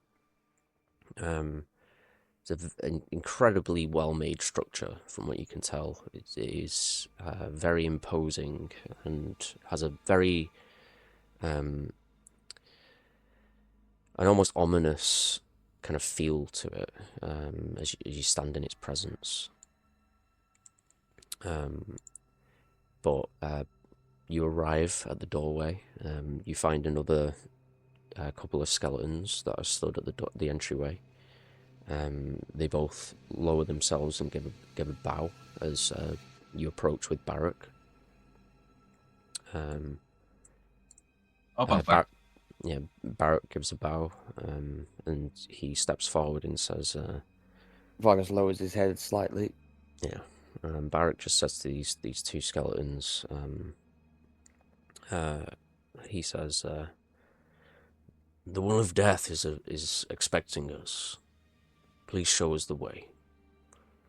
And you notice that as he's gotten closer to the temple, he seems a little bit more, a little bit more kind of distant. Like his gaze is looking beyond what he's got in front of him. He has a little bit less personality to him. Whereas, almost like when he was first brought back by Rygora, and he was much more kind of unanimated, yeah, a bit more rigid. He's a little bit more like that now as well. These two skeletons kind of gesture for you to walk through. One of them escorts you into the structure. I'll just stop for a moment and stop Yeah. Barak and say, I got the feeling you won't be needing this anymore, right? And I'll remove the amulet from him. Oh yeah, sorry, yeah. He would have given you that back before you approached the temple. Yeah. Sarah will take the bag of bones from him as well. Yeah, sure. Because she'll. Yeah, no worries. But yeah, as you enter the structure, you go into like a very dark corridor that begins to go down steps, much down and down and down and down, much lower and lower into this structure. The darkness is almost all encompassing. even with your dark vision, it is incredibly muted and difficult to see what lies beyond just a few steps ahead of you. As you continue down and down, you see a very dim glow of gold at the very bottom of this stairway. And as you step down into this chamber that opens up in front of you, you see this very, very ornate, almost beautiful in a way, yet ominous chamber that is incredibly large, goes very far back. You see kind of large tombs, like caskets almost, made of stone, that are laid out in various positions. There are skeletons just walking around. There are these strange kind of wistful like spirits that float through the air. Some of them are pitch black and others have this kind of white gold kind of coloration. As you walk through the chamber, you almost feel them on your shoulder, like breathing down your neck. You look every time you look over your shoulder, you see something shift behind you. You see some of them peering around corners of pillars, and you look over to the sides of the chamber and you see these skeletal figures in black and green robes holding tomes that are open, glowing with green necrotic energy, chanting in abyssal, essentially, seemingly maintaining the undead that walk throughout this chamber. And this, I'll pull up the map here for you as well. So this is what you'll see. I'll have to drop you on the map 1 second.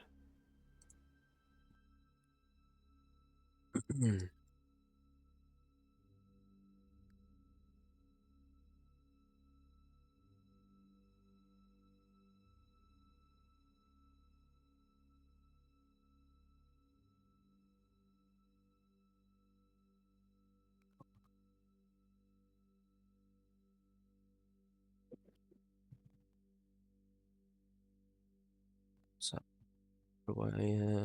you currently large, sorry, but I'll correct that. There you go.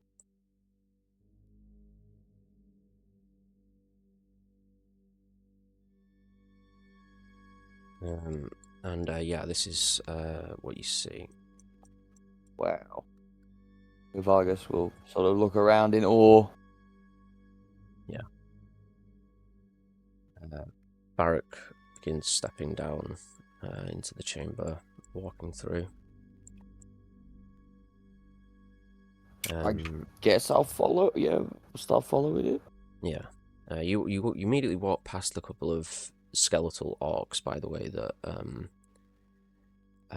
are completely covered almost entirely in black and gold armor, holding blades that are almost they're not completely engulfed, but there is like a small flicker of green flame that comes off the swords. And just at a glance, you can tell that these are Death Knights.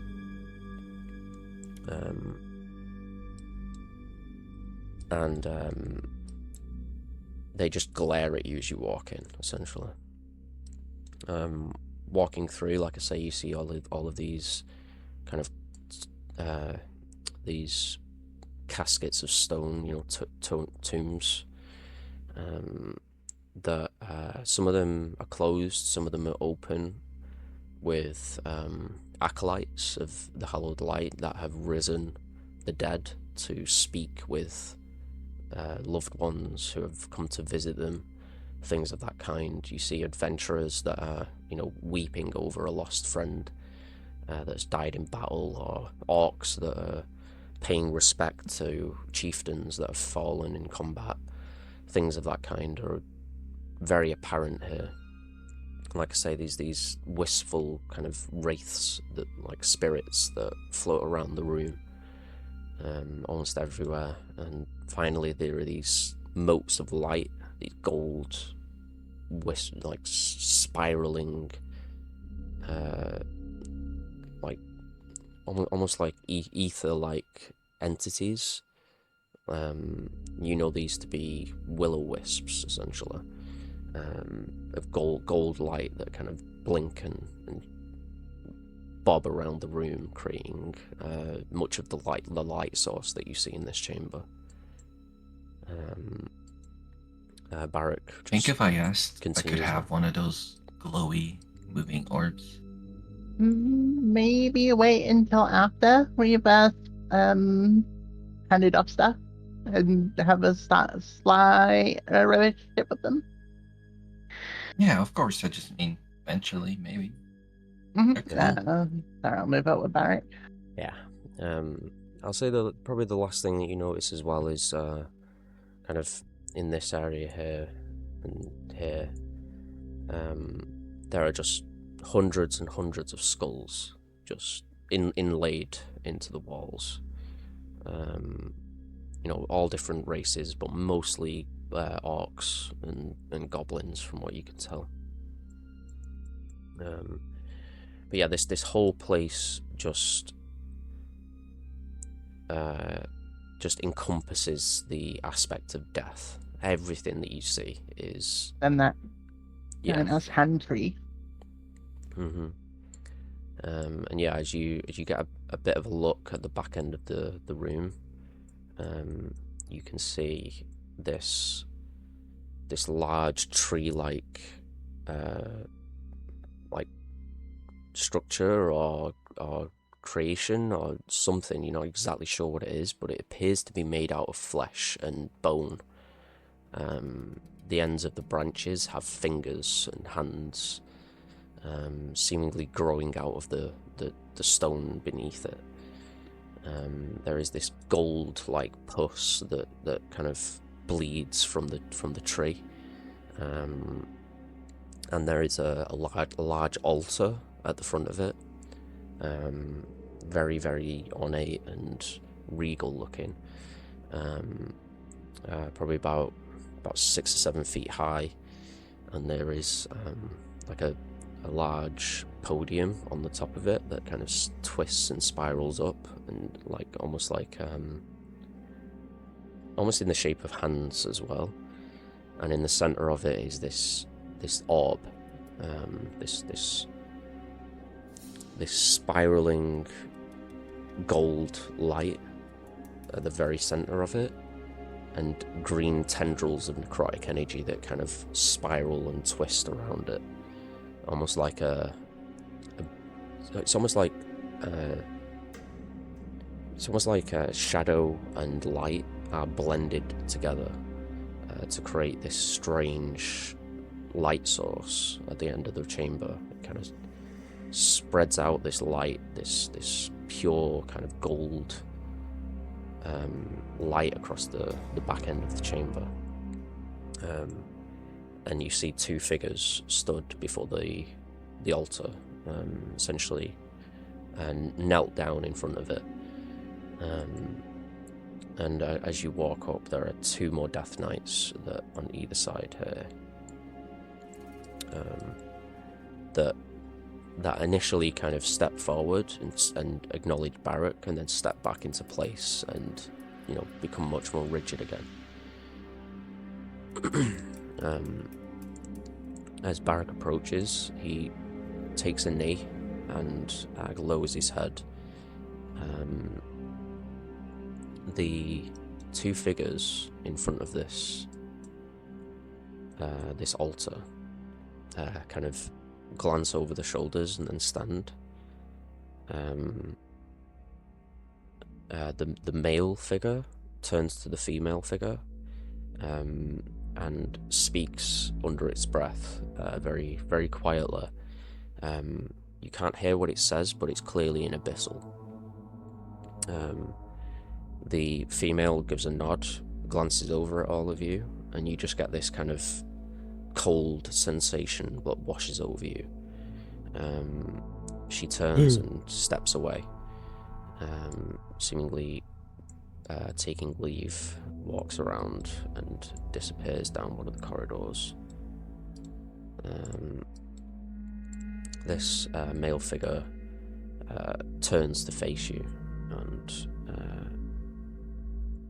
looks I'm going to zoom in a little bit for the stream here, but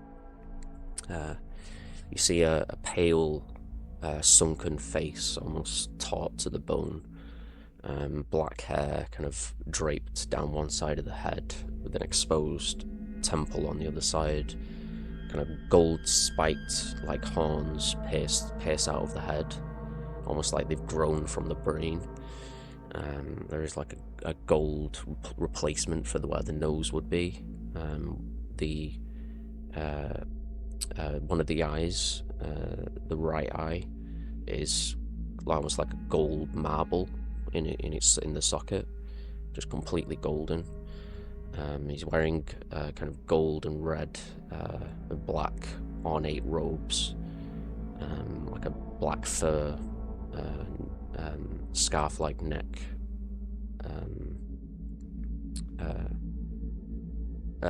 scarf around his neck, kind of very split fur almost, very old-looking fur around his neck. And you see the chest is completely torn open, with the rib cage exposed. You can see the spine and the rib cage completely, in detail. There is a green glow that comes from the chest, and you can see a putrid green beating heart that kind of doof, doof, doof, beats in its chest. It doesn't beat like a human heart. It's a singular beat that you can almost hear within your own as you look at this man, this undead figure. And some of you have read about liches before, and you've never been more sure in your life that this is a lich. I gulp. Gulp. Yeah. Audibly gulper. Yeah, audible gulp. It echoes in the room. Mm-hmm. The figure steps forward and says, "Welcome to the Hallowed Light. My name is Isaac Arathis. I am the will of death. Come, bask in her hallowed light." Gestures to the altar. Sarah will move up, and as she gets next to him, she'll go, on our way here, we have found some of your fallen, and she'll just unwrap the bag and lay the bones before him on the floor with the amulet in her hand. Yeah. He stares intently at you for a moment with a knowing look, and just at a single glance you can tell that this person knows a lot about you. Not because he's researched you, but just he knows immediately what you are. He identifies the struggles and the temptations that you deal with on a daily basis,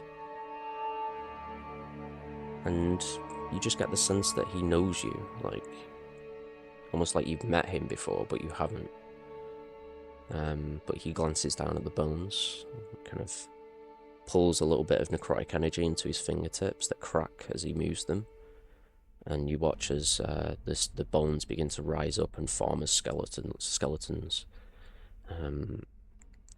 The three skeletons that are arisen here kind of lower themselves down in front of Isaac, and he kind of waves his hand, and they turn and begin walking back into the room. He looks at you and says, "Thank you for returning them." One more thing, and yeah, sorry, go on. one more, as he's about to say that, one more thing before that, and she'll unhook Frost from her back. This is the leader of the bandits that took them and ended the thing.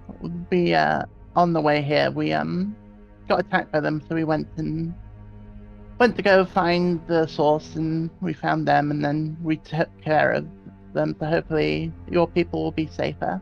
And she'll just lay the body of Cross in front of him as well. Yeah, he kind of looks down at the bones of, well, at the body, I should say, of Cross. You see a small smirk creep up the side of his mouth. He says, "You have done well. These bandits have been a problem for us in recent days. We have sent a number of acolytes to try and deal with them, but I see that they were unsuccessful. I am glad that you have put an end to their terrible ways." He lowers himself and just puts a hand down to Cross's body, and you watch as it just immediately rots away into dust onto the ground. He says, "This one will rest in the abyss with the rest of the scum." And you just watch as it just scatters into dust into the air. Quick fake, Vargas is just going to activate his guild emblem. Just Sure. because. Yeah. Did you say you hand him the amulet, or do you? Yeah. keep that? She holds out the amulet as well. Yeah. He says,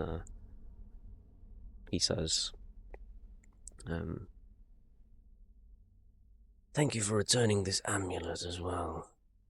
Many of our acolytes carry them. Should you wish to devote yourself to Aurea and her hallowed light, I would be happy for you to keep it." He waits, staring at you for a moment to see how you respond to such a proposition. She gives him a slight bow, but then shakes her head. I wouldn't want to commit to anything so soon. We're here on official duties, and then potentially there might be room for conversation later. Nevertheless, you have done well.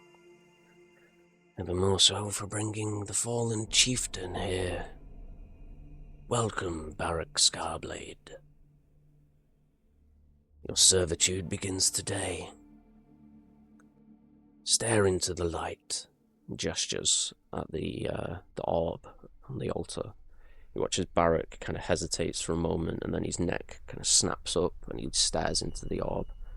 You see his hollowed eyes suddenly glow with gold in almost like a pinprick of light at the very back of the socket, and you just watch a look of peace and complacency just wash over him. And then Isaac smiles and says, "One of my death knights will escort you to your chambers. Make yourself at home."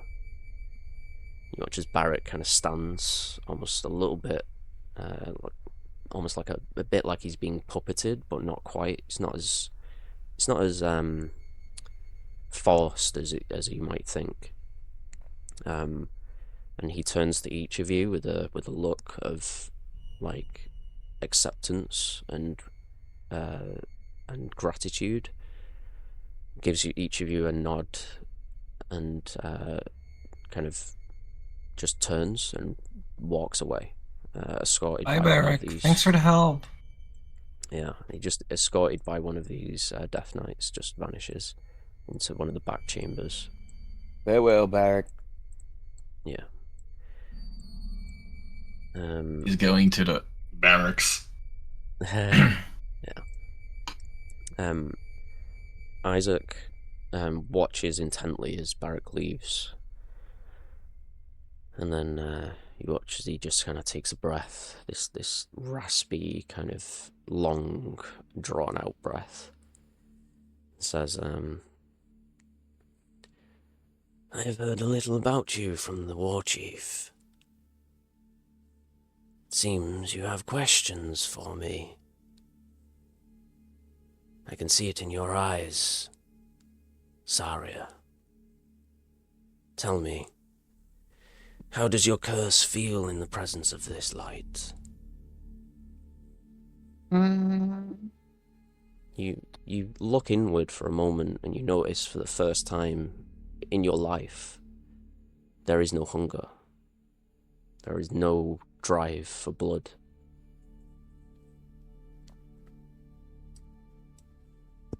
It feels freeing.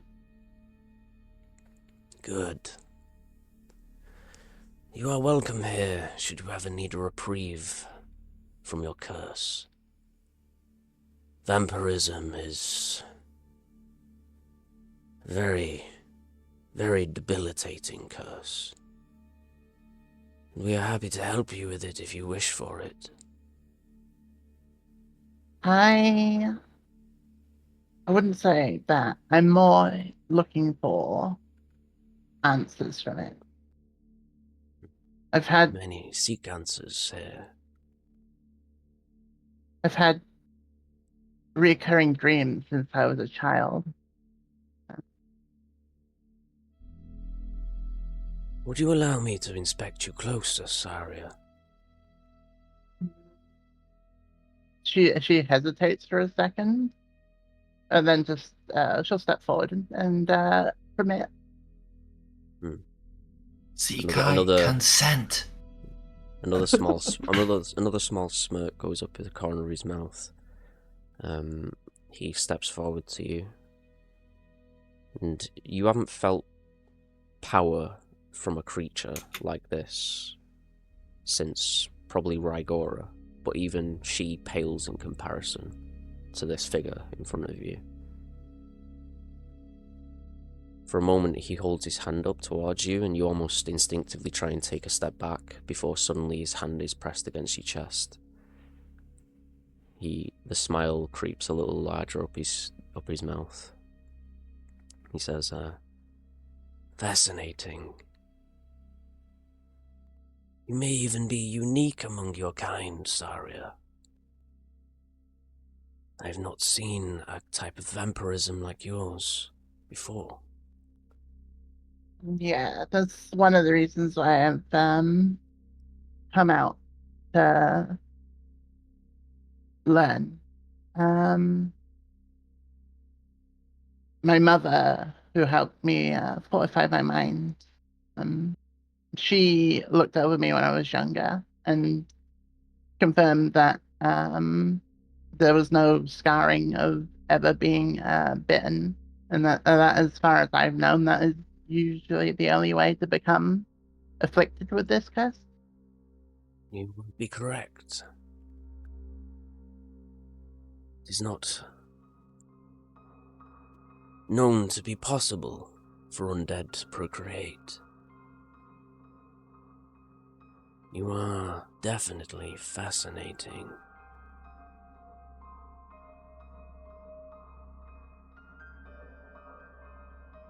How has your control been since your birth?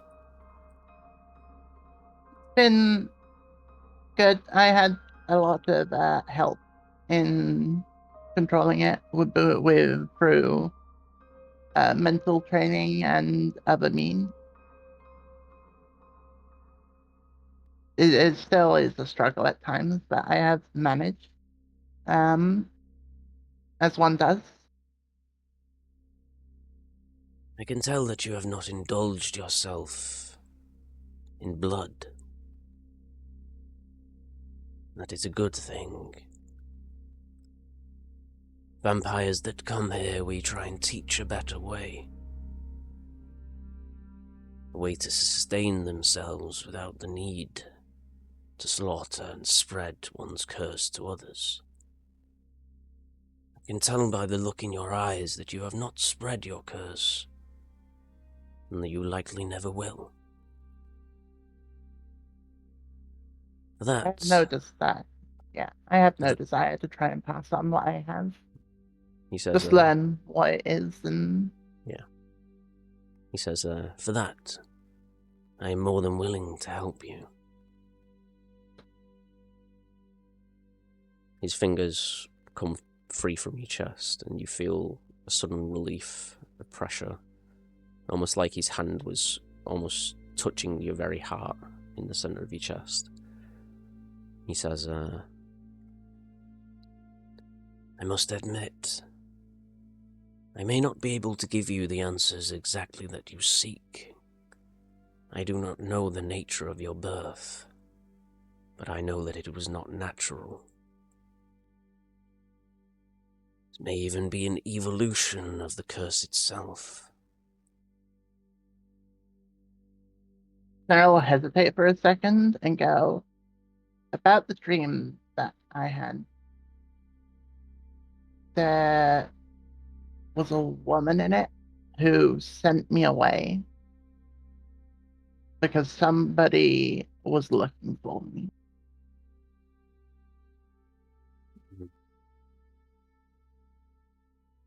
What do you suspect? All I can expect is something to do with my birth, probably.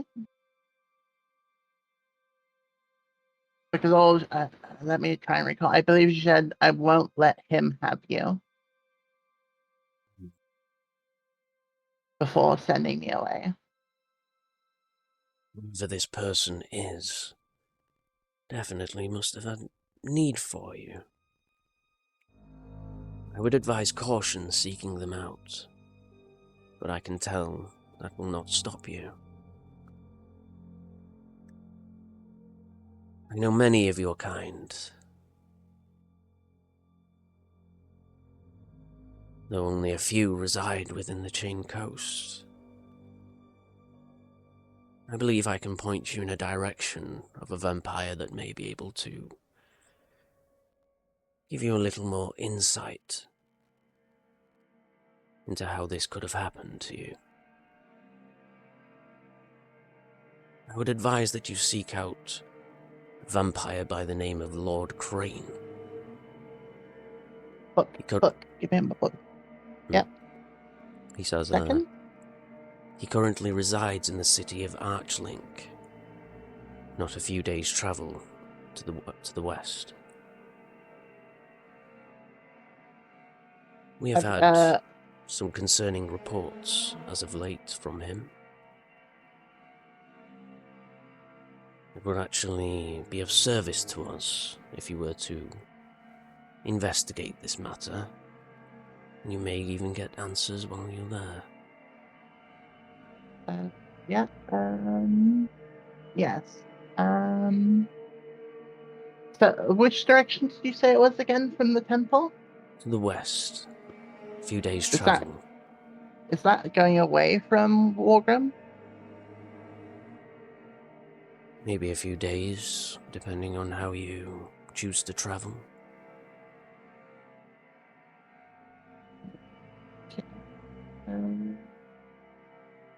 Is it Thank crawler you. friendly territory?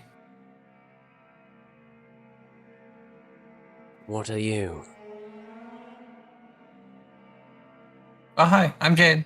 I wanted to introduce myself, but I didn't really get, I didn't want to interrupt.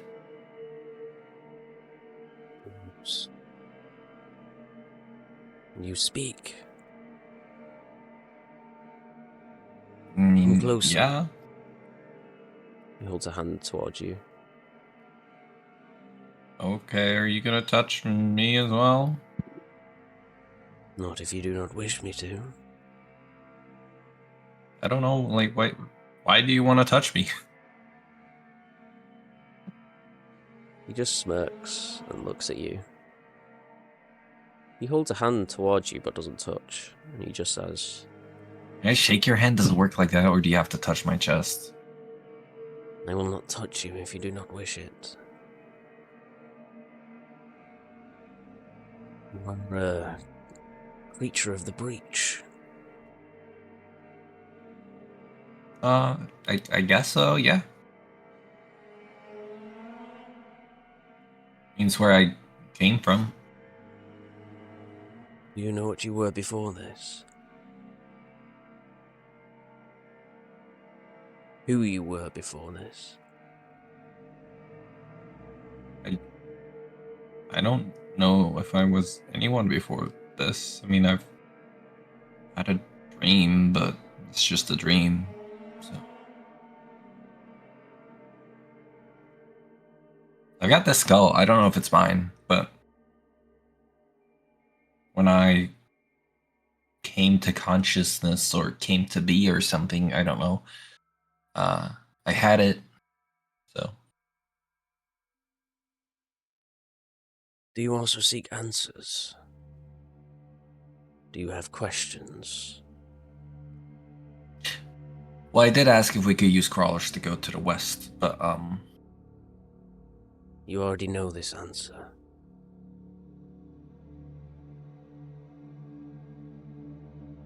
do I?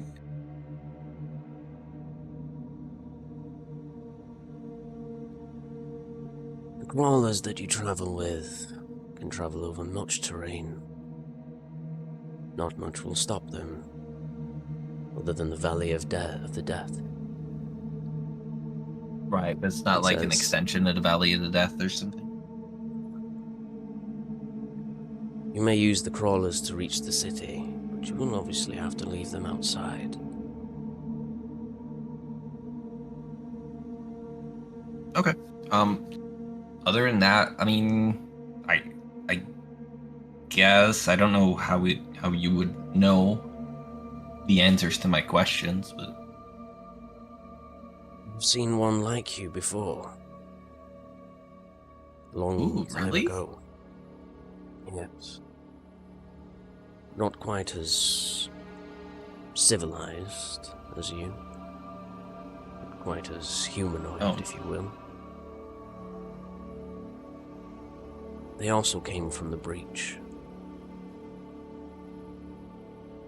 They had questions. I gave What answers. questions? What answers? I will give you the same. You should return to where you awoke. There will be more answers there that you've left behind. I see you've taken some with you already. He glances down at your satchel, and you see his golden eye kind of flare for a moment. Are you talking about the book? Yeah, I found that in the cave. Do you know what it is? It's pretty interesting. I think it's helped me, but He holds his hand out, his palm, to you. I'll hand him the book. He holds it in his hand, and you watch as it just flips open on its own. Pages flick through. Lands on a page, and he stares at the page. He says,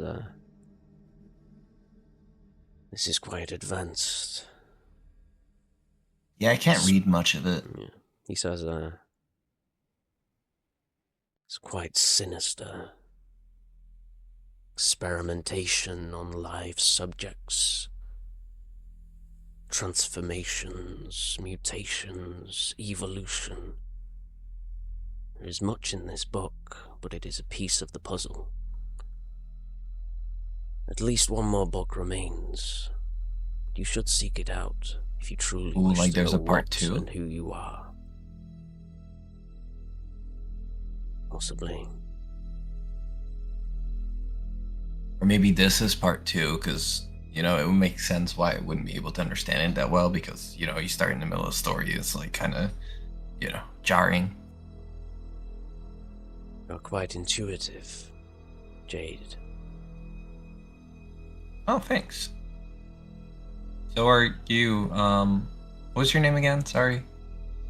Isaac Arathis. Isaac. Or, I mean, what do you prefer? You may refer to me as you wish. Many simply call me the Will of Death, out of fear, or reverence, or respect. But I do not force that upon them. He closes the book and hands it back to you. Okay, sure. Thank you, Isaac. Yeah, maybe I'll go look when we're close by sometime. Maybe. He gives a nod, says, like he peers past you both at the two other, at Vargas and Kai, who are standing a bit of a distance away. Hmm. You feel this kind of tenseness come over you as his eyes meet yours. And you watch as he just kind of pulls his finger at you both, like as if to say, "Come closer." Excuse my hesitance, Isaac, but I believe the answers to the questions that I want to ask do not lie in the light, your light, the light, but the dark. However, are we all permitted to ask questions? Why, of course. You will find that the hallowed light is blended with the darkness as well. Perhaps that would be... Our goddess Aurea does not differentiate between the two. She achieved something that many thought impossible for the longest of time. True balance between the darkness and the light. If your answers lie in the darkness, then she may even have them. She sounds pretty cool. I ask you this then, and perhaps I will be less hesitant to approach.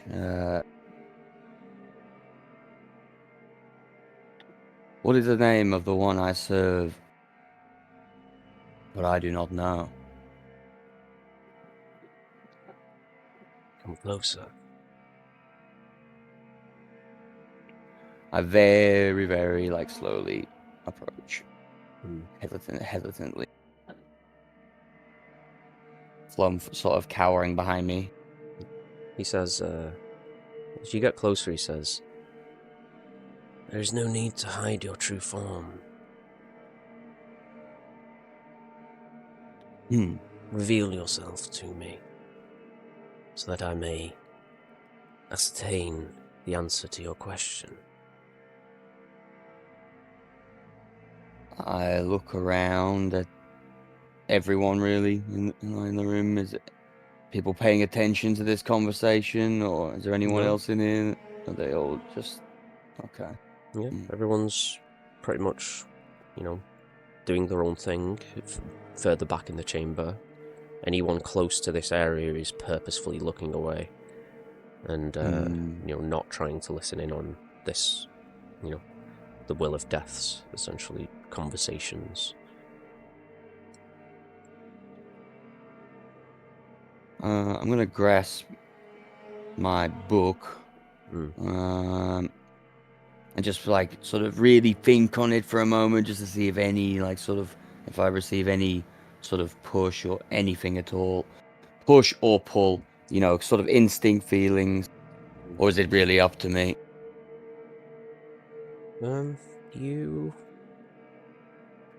You see, as you hold the book, you feel the eye on the book and also the eyes that you have in your body.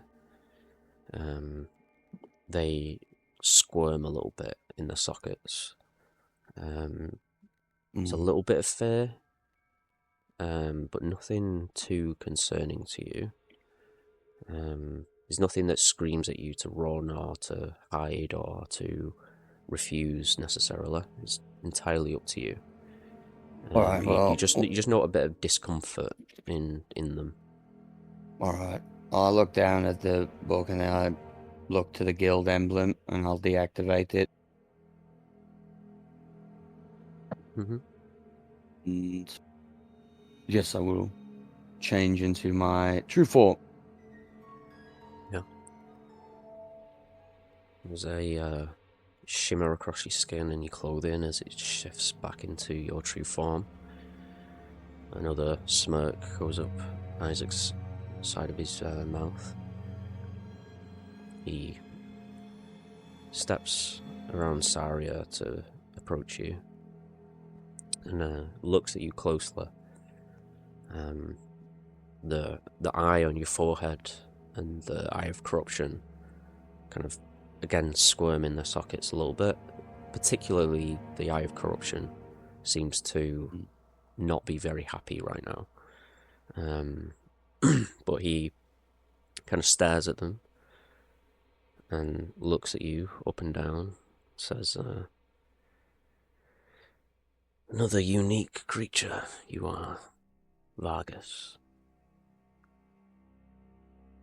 Not quite changeling and not quite doppelganger.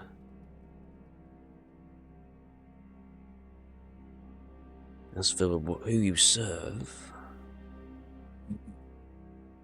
it is a distant creature of the void,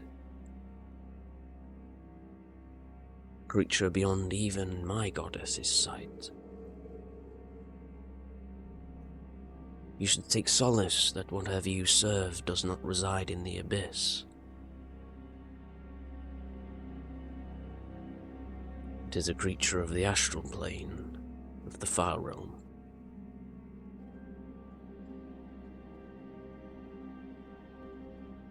Does not concern me, if that is your concern. Does not appear to be evil, malevolent. I believe it simply wishes to survive. You are its vessel to some degree, that is clear.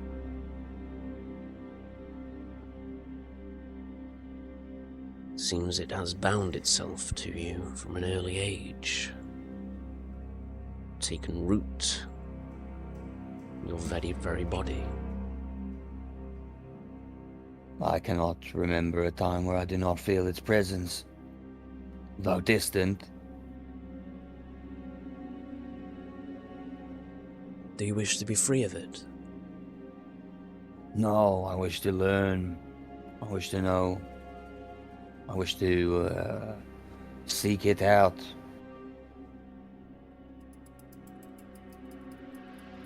As with many creatures of the astral plane, time will serve you well. These answers will come to you. Your power will grow as you experience the world. Many hard-fought battles will pave the way for the answers you seek. One day, I am sure this entity will reveal itself to you in its entirety. Do not rush it. To do so will stir the creature in ways that I imagine you will not be too fond of.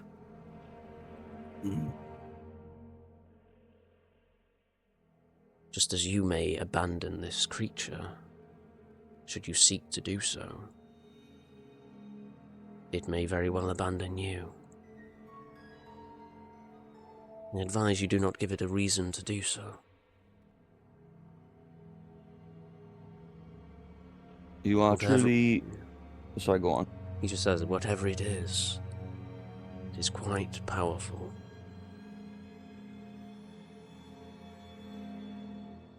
There are tales from Indeed. before the war of a creature, an aberration of great power, one which had a control over time itself. I believe whatever resides within you is related to such a creature.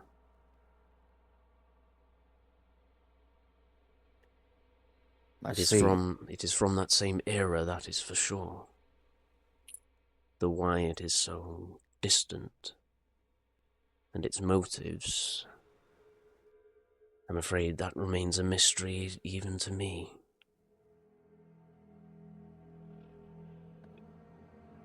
Well, you are truly wise. You provided much more information than I expected.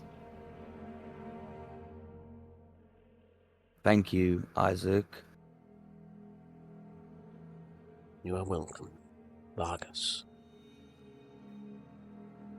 What of you, Kai? Why do you hesitate to approach? Don't mind me. I'm just an observer. And he stays back. You watch as Isaac, his bones crack a little bit, and then suddenly he just vanishes in a kind of wisp of shadow and appears right in front of Kai. Oh. Suddenly, Kai, the shadow just emerges from the air around you and then manifests into Isaac. He looks at you very closely, says, "Why do you fear me, Kai? Is it because I know your true name?" I don't fear you. I respect you. Maybe a little bit of fear. Do you fear the light? And he gestures to the hallowed light. No, I don't think so. And what of your shadow? And he glances down, and you watch as the shadow that is cast from you is kind of shriveled and almost hiding behind you. And is that like reacting to his presence, or? Seems to be, yeah.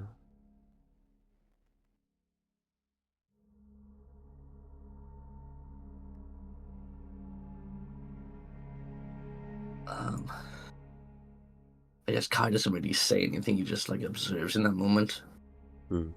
He says,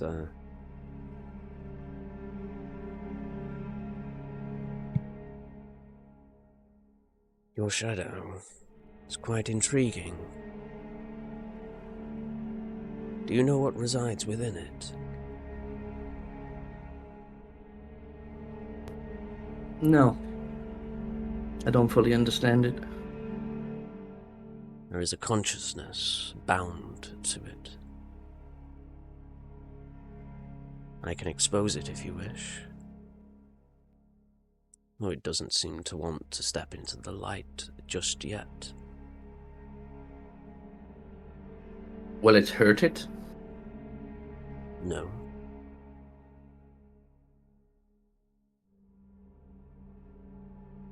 I'm gonna look down at my shadow, like expecting, I don't know, some sort of guidance from it in this moment. You can just tell that it's scared. It doesn't seem to want to do what Isaac's saying here, but Isaac just says, regardless of how it chooses,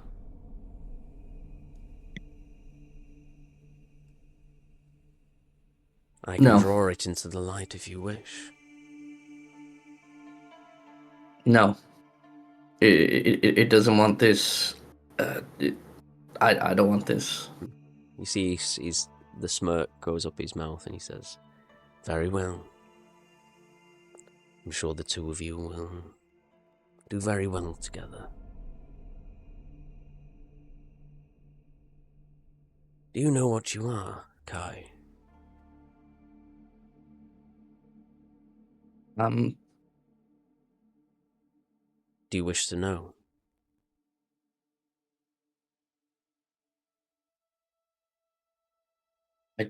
I do.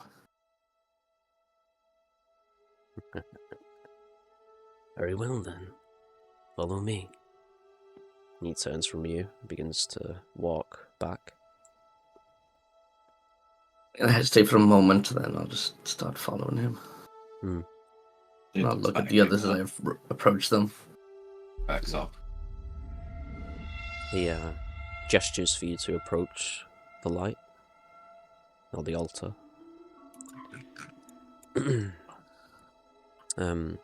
As you all have stepped a little closer to this altar, by the way, you notice that the shadows that you cast are inversed. The shadows point toward the light and not away from it. almost like you're casting a shadow towards the orb. The only exception is Kai, whose shadow is away from the orb, like how light would normally function. And you watch as Isaac kind of draws you in closer to this altar. Kai, your eyes, pitch black as they are, look up at this orb, and you watch as like this golden sheen crosses over. Well, the rest of you can see this golden sheen kind of go over his irises, where his irises would be. And as you look at this orb, you get that same kind of tunneling vision from when you went into that cave and you fell into the astral plane, and there was that orb that drew you in and, you know, threw you into the astral plane. There's that same tunneling, and then suddenly in the very center of this orb you see the light forms into the shape of a face. This... Do I recognize it? No. There is this pale blue, almost aqua-like skin. It's very taut and sunken in. There is a gold mask over the top half of the face, covering the eyes. One of the eyes, the left eye, is green and sunken in. It's almost sickly-like. And the right eye is pure gold light that pierces into you. It's there for just a moment. It ingrains into your eyes. A memory that you will probably never forget.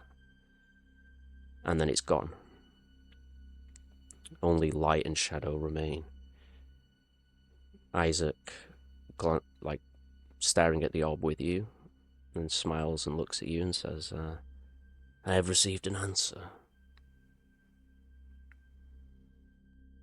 You are celestial, Kai. Celestial? Indeed.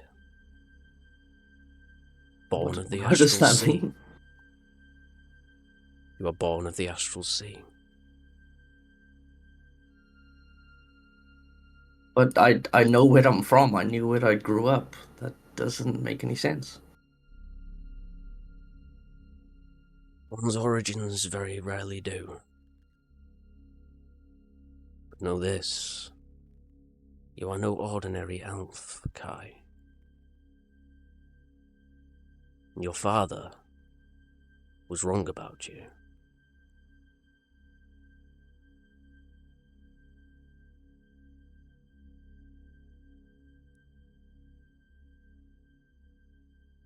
I just looked down at the ground, and I looked down at my shadow, and just thoughts start going through my mind. Tell me, do you miss your aunt, Zila? Yes, do you know what happened to her? Can you tell if she's passed on to the other side, or?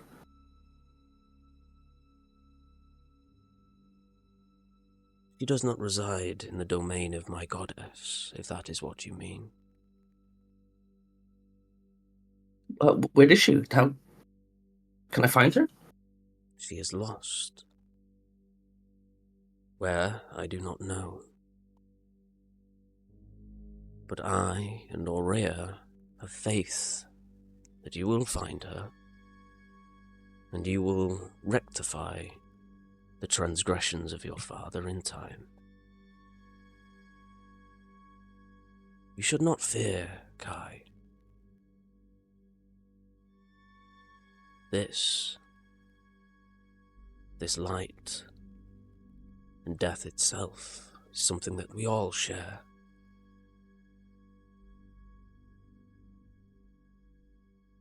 Your very essence is that of shadow, that of the void. But it does not define you.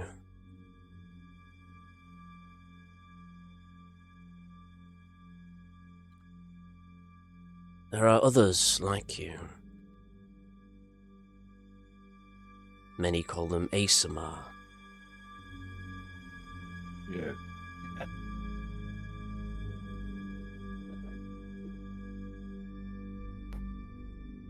So what do I do next?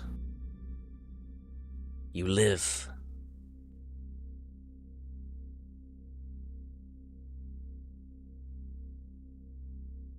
It is not for me to tell you what to do, Kai, or any of you for that matter. I can tell there is potential in each of you. And one day that potential will be realized. Answers to questions, origins exposed, truths.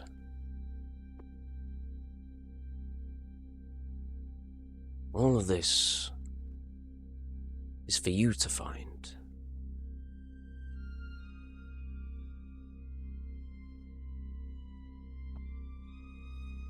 If you do need guidance, well, that we can provide. It is fleeting, clouded, without devotion.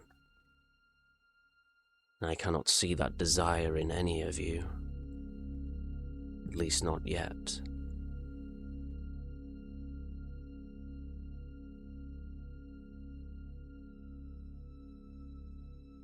Do you have any more questions for me, Kai?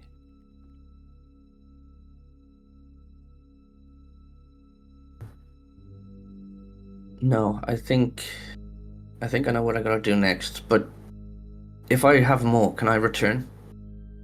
Why, of Future. course. All the living are welcome here. And the dead, for that matter. One day, I'm sure most of you at least, will likely return here, one way or another.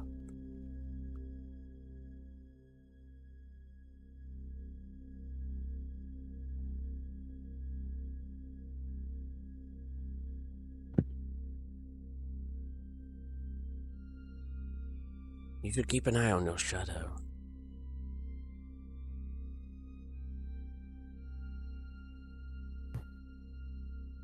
It will grow in power, Kai. It will be of great benefit to you. But it also could be a very big vulnerability, should you allow it.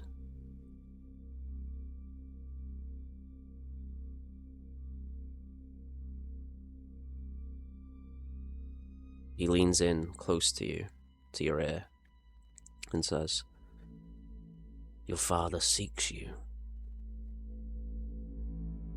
You sent spies all across the land. Every region, there are people that seek you. Keep your shadow close, for it will shroud you from them. When you are ready, you will confront him. Maybe you may even find the answers you seek when you do so. Take your time, Kai. Lean on your allies. You will find your way." And I look around at each of my friends. He says, "Whether the path lies in the darkness or the light, you will find your way." And he pulls away. And just nod. He looks back over to Saria and he says, "Saria, do you wish to find this Lord Crane that I've spoken of. Yeah, I had some more questions about him. Ask away. As the reason why I've hidden my affliction for so long, people with this type of curse doesn't have the best of reputation. How is this Lord Crane? What am I to expect when meeting them? He has If been I were to tamed, seek them out. at least. But you should know better than anyone that your curse is difficult to control. Many slip and fall back into the bloodthirst.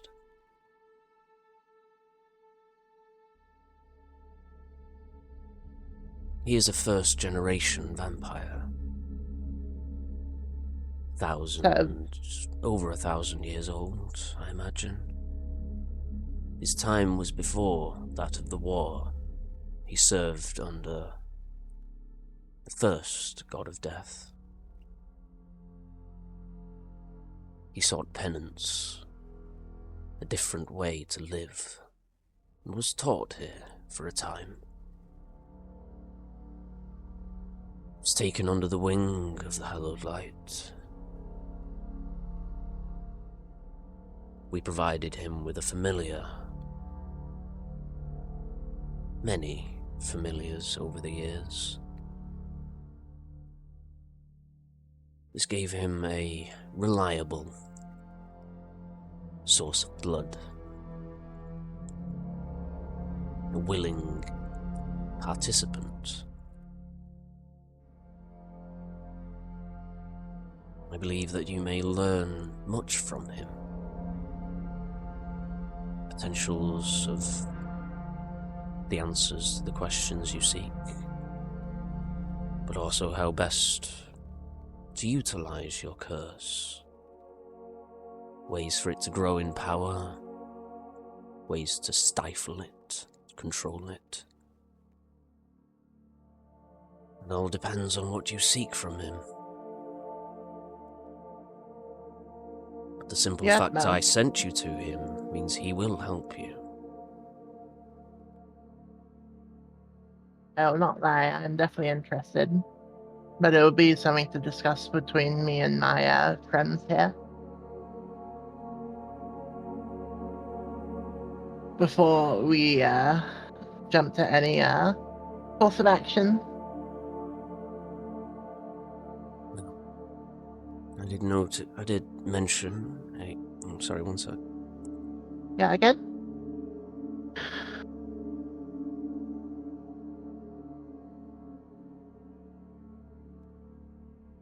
Central. Sorry, I'm back. Yeah, he says, I did mention there was a little bit of trouble with Lord Crane. Yeah. What Seems, kind of trouble? Seems in recent days he has either attacked or been attacked by citizens of the city of Archlink.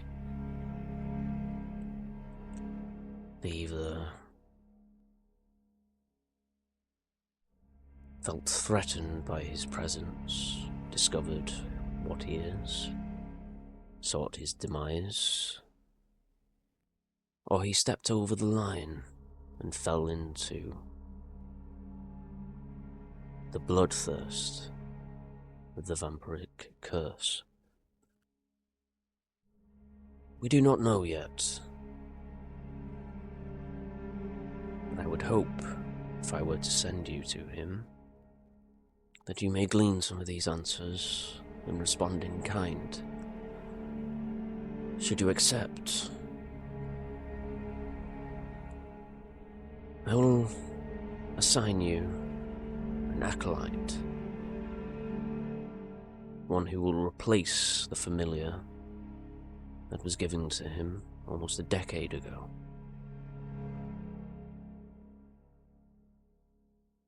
If we were to take up this task, would it be possible for you to relay a message to Alistar Fawn that no, Alistar Rose? What was his name? Sorry, fact. Thorn. Fawn, yeah. Could you relay a message to Alistar Fawn that we will be slightly late as we have been tasked with additional thing from the Hallowed Light? If you are aware of said person? I can do this, yes. Though I don't imagine he will be too pleased to hear my voice in his ear.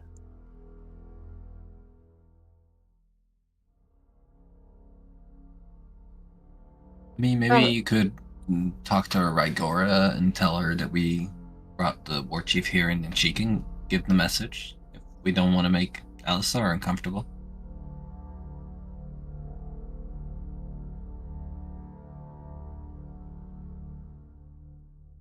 Regardless of how it's done, he will receive the message, I assure you.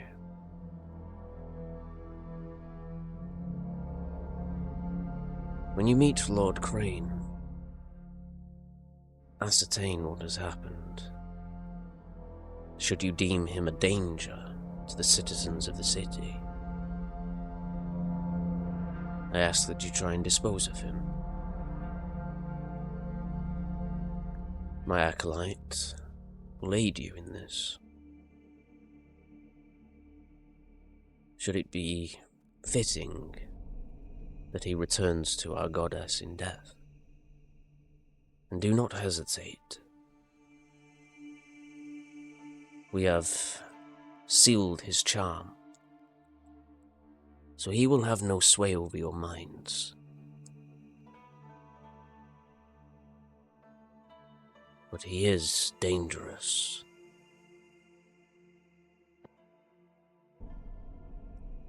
I advise caution. But I think you will be quite fascinated in what you are, Saria. He has a inkling, fascination, a drive to discover more about his affliction. He has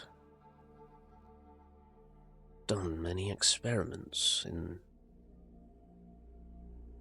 eons ago. He sought to defeat the sun, tame the hunger. See, you've already done one of them. Yes, I've never really had any issues with the sun.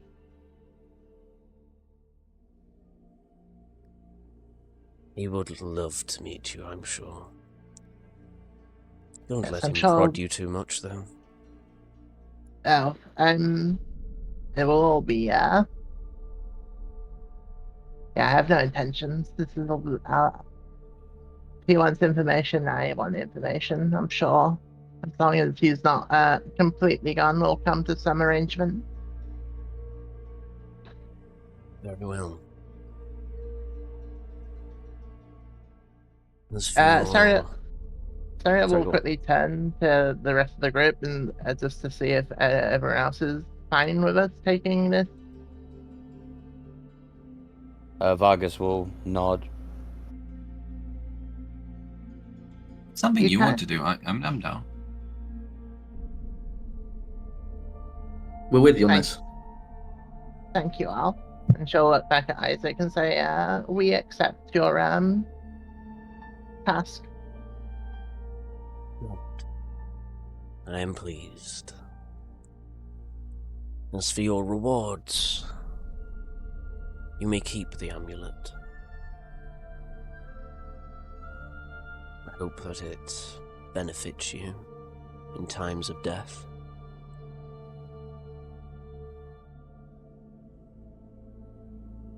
Sarah will take it from him, giving a slight bow of respect.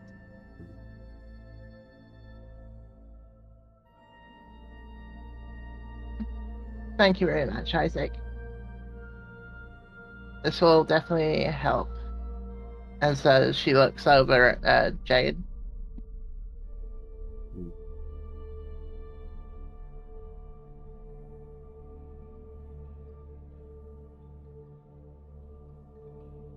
Isaac just glances at each of you, just to see if there's any other questions that you have for him. I had a question, Isaac. What is that? And she points to the orb and the tree, honestly.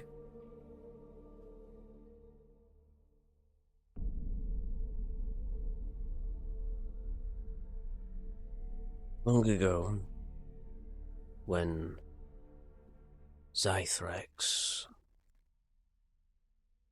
had control over this continent,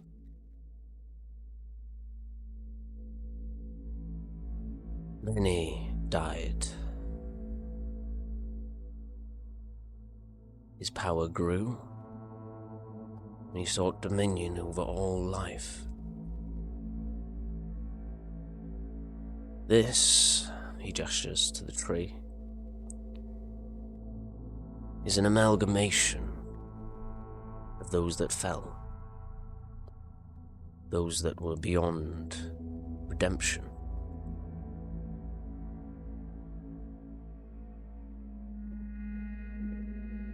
After the war, we gathered those that we saw to be unworthy and put them here. We gave them a purpose: to feed the land.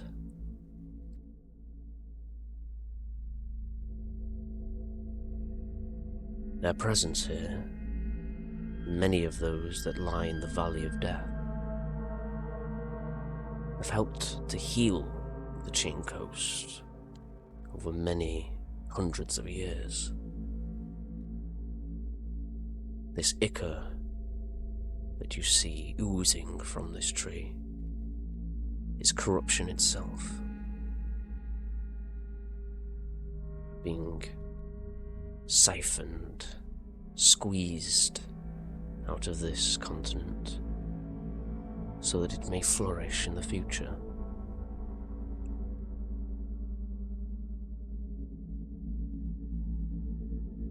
What do you do with the corruption? Do you get it, like, mopped up or something? It is purged with time, but it has its uses.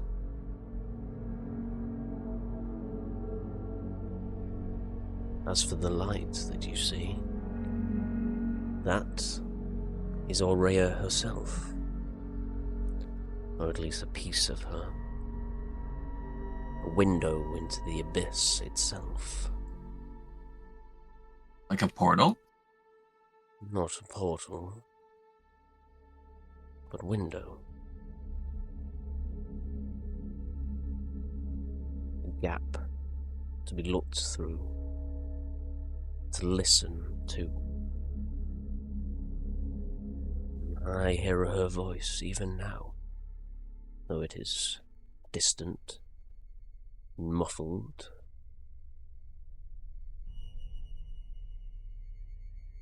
She has high hopes for all of you, and she prays that you will not stand before her before the time is right. But even she does not control when we die. She is there to guide us to peace when we do so.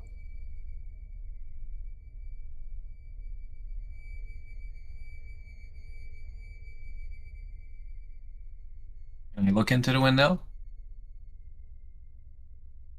You may. She is giddy. How do I, like, can I, like, grab it from this, or, like, I'm not that tall. Do I just step up here, or?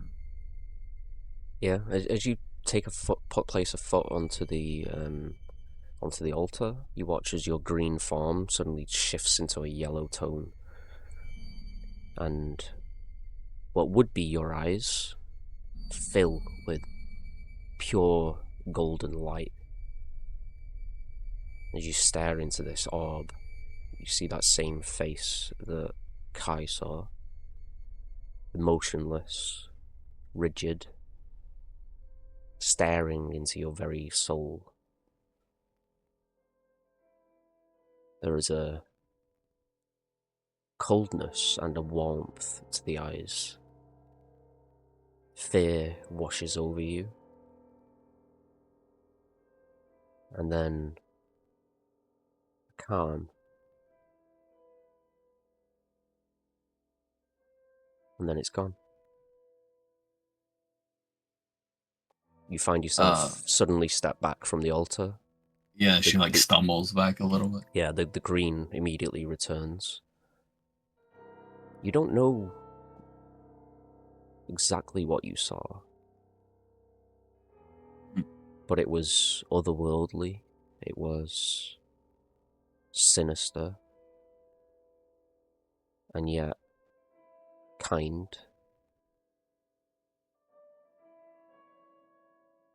It was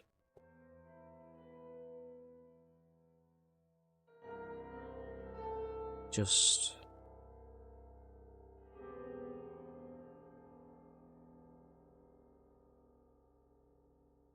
there are no words for what you just saw. How you feel about it is up to you. That was so cool. Y'all should look into it. It's crazy. It's really cool. Thanks. I'm not sure I feel well. I'm like, I'm definitely intrigued. There was this like, Yeah, I would take it. I would take a step up and have a look. Yeah. never mind, I won't spoil it. Mm-hmm. Once again, you step up, taking a look deep into this floating orb of light, surrounded by shadow, and there is a dread that kind of washes over you for a moment before your eyes lock onto the light. Your vision narrows and you see that same face, the pale blue skin, the golden mask, the green eye and the golden eye, and there is a feeling that you get that you've seen something like this before, and there's a flash in your mind of that eye that you saw in the astral plane. But whatever this is that you're looking at,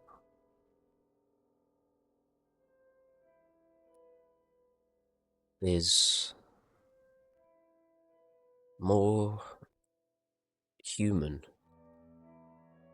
And you're not sure whether that's more calming or unsettling to you. But there are similarities, and you definitely pick up on them.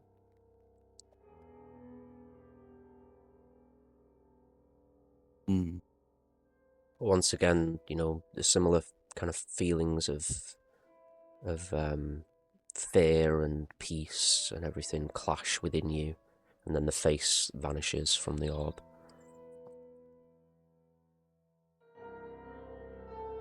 I step back silently, look at the others, look to Rue and nod, or Jade even, and sort of nod like, you were right, that is certainly Pretty crazy, right? something. Yes. It was cool. Say one last little thing, Vargas. Make an insight check, please.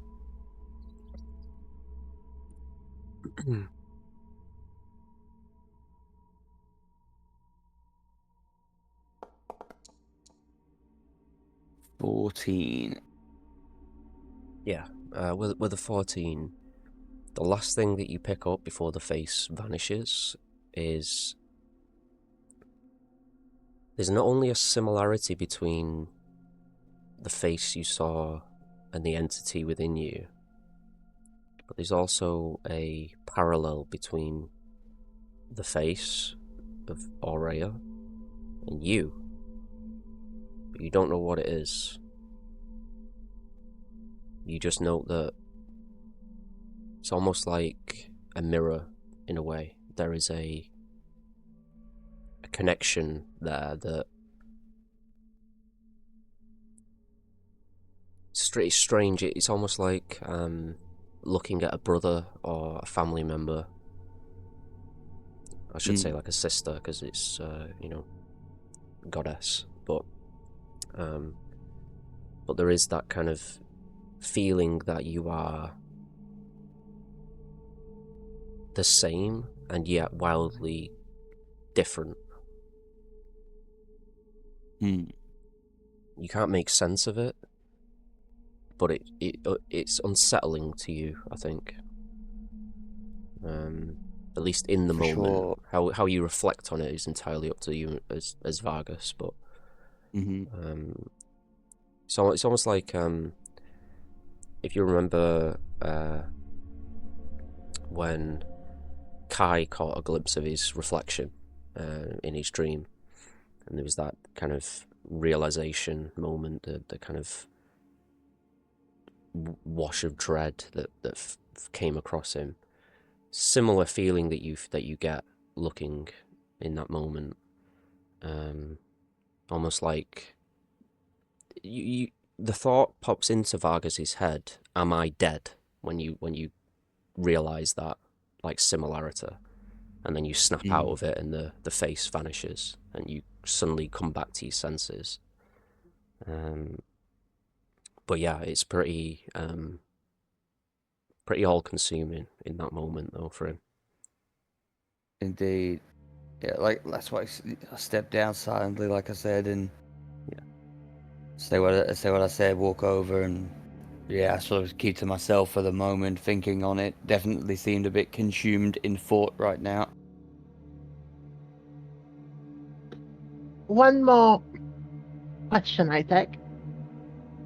Would it be possible for us to leave one crawler here? We acquired one from the bandits that Prof sent to Robert.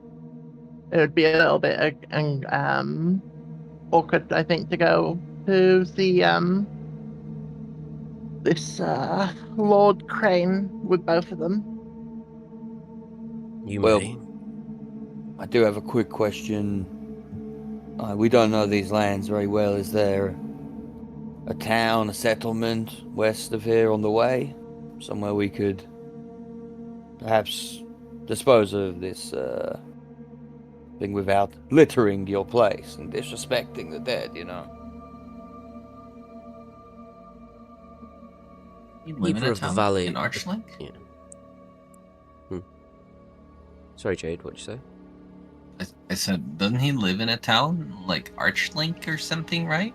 Isn't that the town west of here? Yes. Oh, There are I not must have many. missed that. Yeah, there are not many settlements between here and there. However, should you wish to leave your crawler here, we will keep it safe for you.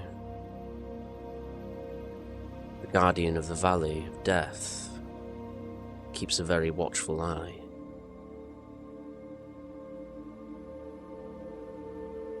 And I think if we could potentially find a place if we want to offload it on the way back to the Wargrim Vargas, but for the time being, if we're going to do this quite rapidly, it might be worth just leaving it here. At least it'll be safe, and then when we come back to relay information and head back, we can then take it. I will say this, you have no need to return here unless you wish to do so. My acolyte will report any findings.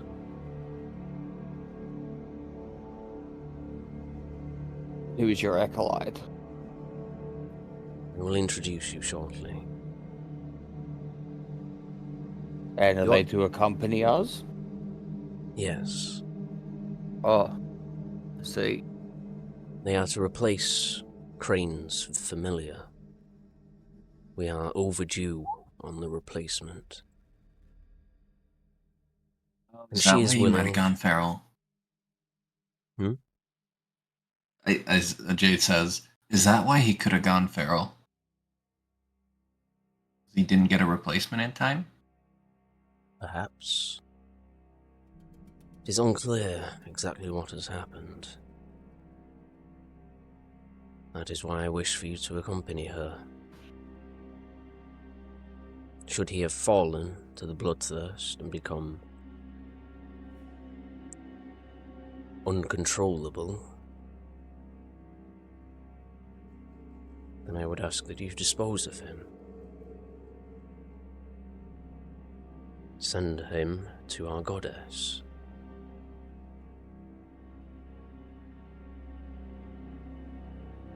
Noted. But he does say, but I do hope that this is not the case. Not only for our sake, his, but also yours, Saria. I truly believe that this man will be of great importance to you. So I guess leaving is of the most uphill as quick as possible would be important. Considering the time of night, first thing in the morning, I suppose we'll head out. Well, you are welcome to rest here, should you wish.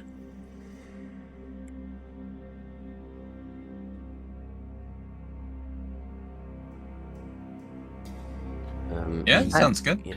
I will provide you with chambers, and I will send the acolyte to meet with you.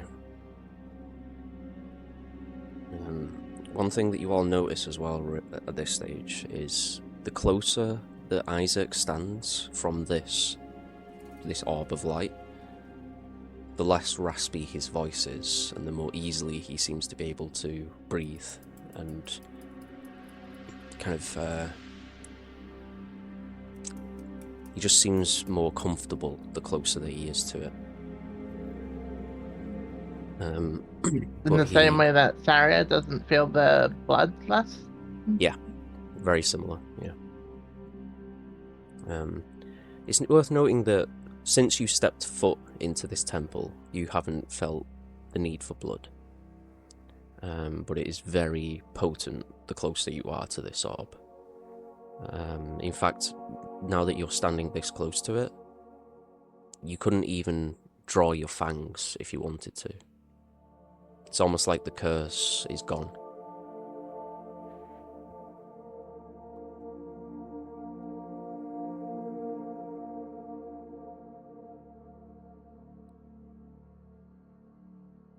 Yeah, Saria just feels I think Jade would notice, but Saria's just whole body is like more relaxed currently. Yeah. Mm-hmm.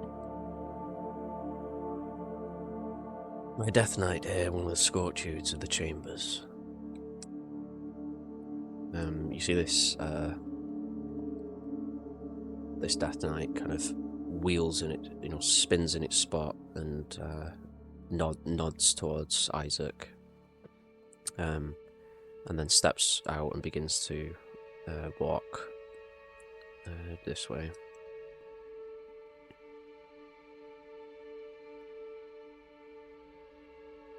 We'll follow. Thank you, Isaac. Good night. Yes, thank you for your audience and all the information that you gave. He just lowers and gives a deep bow, with his hand outstretched to the side and one across his stomach, and lowers his head to you. Mm-hmm. It'll do a little curtsy, but without a dress. Yeah.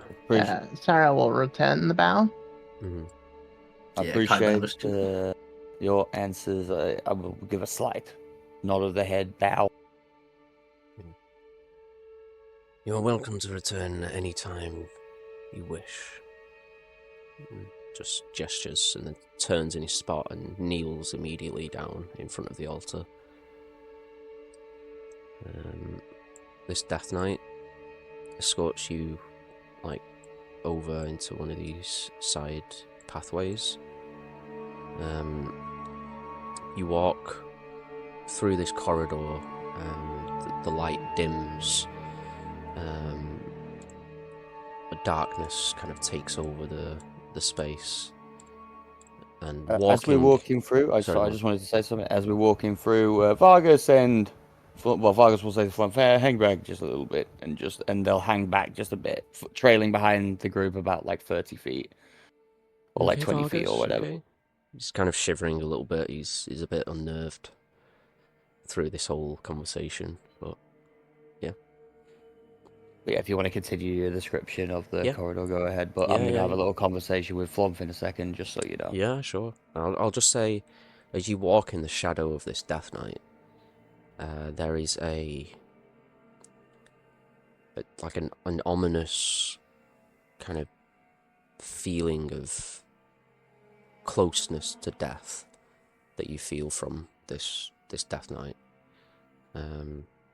Its sword is just chilling to look at. Like you recognize that should it wish to, it could turn and slay each one of you in a heartbeat. But it just walks and walks and walks, clatter of its feet on the hard marble floor, the kind of clinking of its armor and its bones and its beneath them. Yeah, what's Vargas doing with Flump? So I wait until everyone's just a bit further away, and I grab Flump by the scruff of his neck, or his okay, Vargas, what's wrong? His tentacles, and I say, "You will not tell mother or father about this, all right? That I reveal myself once again. If you do, I will make your life a living hell. I promise you that." Okay. All right, Vargas. I was cautious.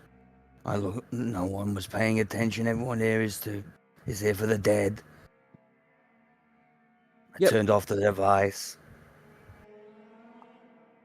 Okay, that's fine. You will keep your trap shut. Very well, I'll do that. Alright, I'll let him go. Come on then, let's go. Oh God. No. Please. No. Floats behind you. He's just not having a good time. Has the colour drained out of his face? Yeah. He's just kind of quivering in the air. You know, his tentacles are all shriveled up, and you know his eyes are darting around, and you know you can see his mind racing at 100 miles an hour on how he's gonna lie to Vargas's parents. The scene where he's talking to them is just like, yeah, and then just blurts everything out, anyways. But yeah, you are escorted into one of the back chambers, where you find you're each given an individual chamber. There's not much in them other than like a bed and the bed's coffins. Yeah, basic accommodation basically here. But the Death Knight escorts you to them, hands each of you a key for each of your rooms, and then just leaves. Shortly after it leaves, though, you each have a knock on your door, and you just step out for a moment to meet with the acolyte. So let me find out.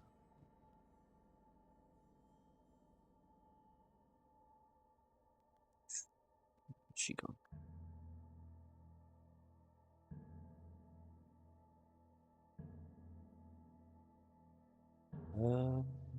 Lost her 1 minute.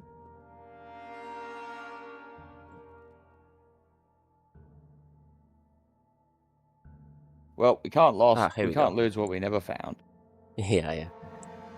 But yeah, she looks like this. She has like dark skin, like a very like frizzy hair that's like tied into braids. She has like a black robe that's kind of tied around her lower shoulders and lower body. Like a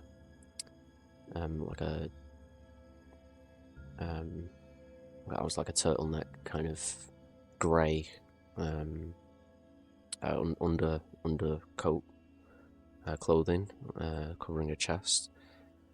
Shoulders are exposed, and she has like this distant look in her eyes. These gold pinpricks at the very center of her pupils, and a necklace, a hallowed light necklace. This is very similar to the one that you have that you found in the bandit stronghold. And she says, "Greetings.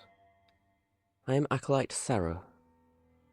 I will be accompanying you to visit Lord Crane.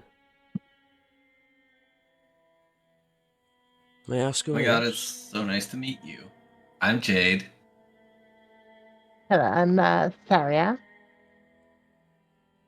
Hello there. I am Vargas. This is Flum. Okay.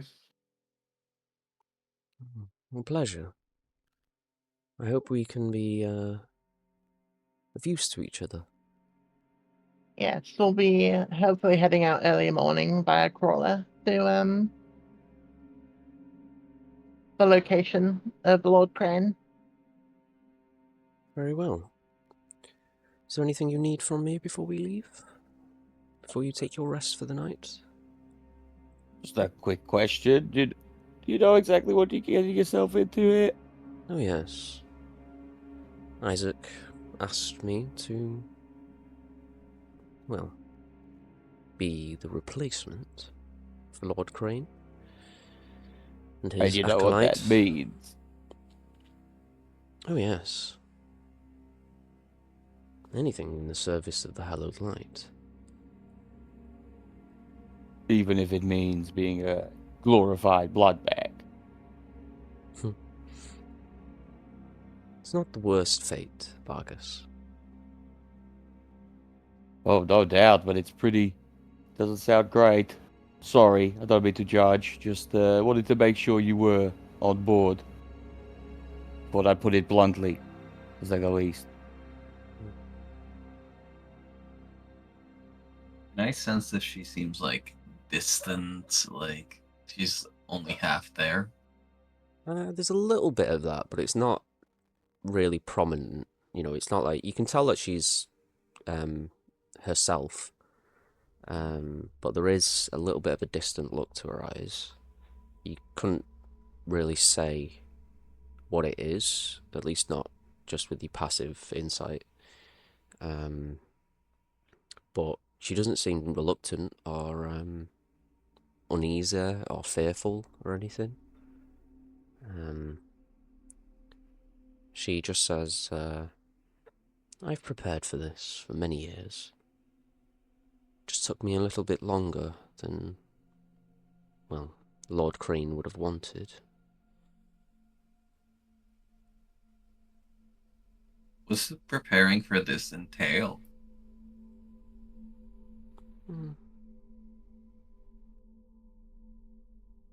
Many things. Mostly acceptance.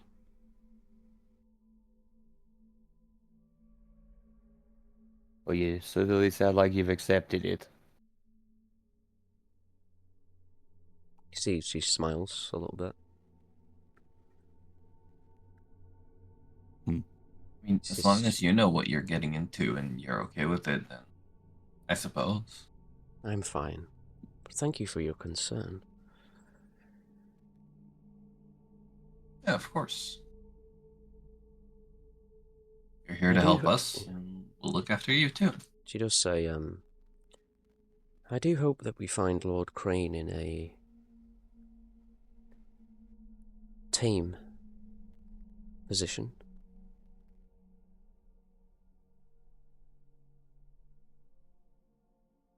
Yes. As do we all. Maybe dropping if he is in a more feral state, and maybe the dropping of potential information will snap him back to his senses. So, probably something to try. Hmm. If he's that eager to hunt for knowledge. Do you have? Oh, sorry. What was your name again, Sarah. Miss? Sarah. Do you have any? Sorry, again, another crude question, but do you have any of your blood already extracted in case we, could use it to calm him down? Or would that just make him worse in the case that he is gone mad? It's hard to say without meeting him first. I've spoken with him a while ago, but I'm not sure what state we'll find him in. It's best to leave these things until we can ascertain his position. But we'll find out soon enough. Very well. Well, we set out on the morrow. I am going to retire for the evening. But as Vargas is about to slip away, Sarah will walk up to him real quick and say, "Could you delete the footage, please?" All of the footage. Well, you recorded the conversation about my vampirism. True. Could that be done? I think if I recall, Can they I had to delete? do it at the guild. I'm not entirely sure though. Well, I just will not. Maybe we can figure it out. I will just not hand over my, seal. I'll tell them that it wasn't recording. I forgot. It's okay. I just wanted to make sure. I'll say this. You know that you can't erase it.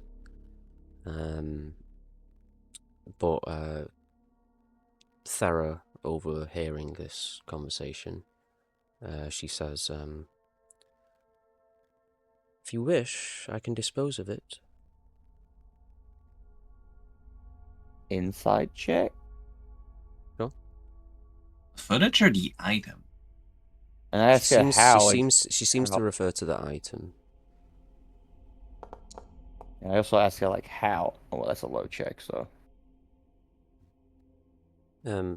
She says, we have ways of discarding certain items into the abyss. I assure you it will never be found. We could just say that you lost your emblem and you can get a new one when we get back. True. But what if there is something out there in the abyss? It finds it. I'm being paranoid. The abyss is the domain of our goddess. She will not allow it to fall into the wrong hands.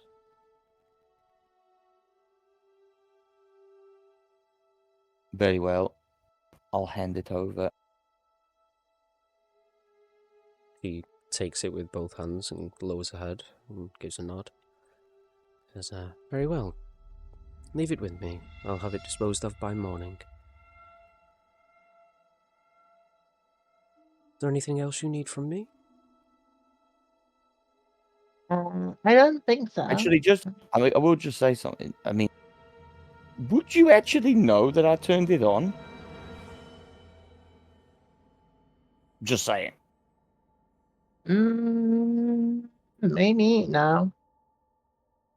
It's alright, we've had the conversation now, but maybe in the future, like... Yeah. We'll say Vargas... How discreet is it? Yeah. We'll just say Vargas kind of mentioned offhandedly that that he'd, used it. And that kind of sparked the conversation just for the sake of it. So we don't have to retcon, but yeah, we'll say Thera takes the emblem, gives you a nod and bow, and if there's nothing else you need from her, she'll take a leave to her own quarters. Very well. Be up bright and early, all right? Don't worry. Oh yes. Keep well. I'll be there at first light, I assure you.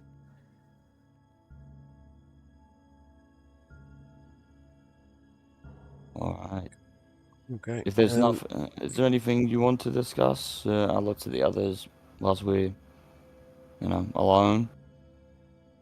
If not, I'm going to go to bed, eh? Other than no, not particularly. It'd kind of be interesting to get the new town that we're going to. I can see if I can vampire. Indeed. Mm-hmm. Sorry, did you want to swap amulets? I don't mind either way. If you want it, the switch, we can. I mean, it's green. Sure. Sorry, I'll chuck the Hallowed amulet.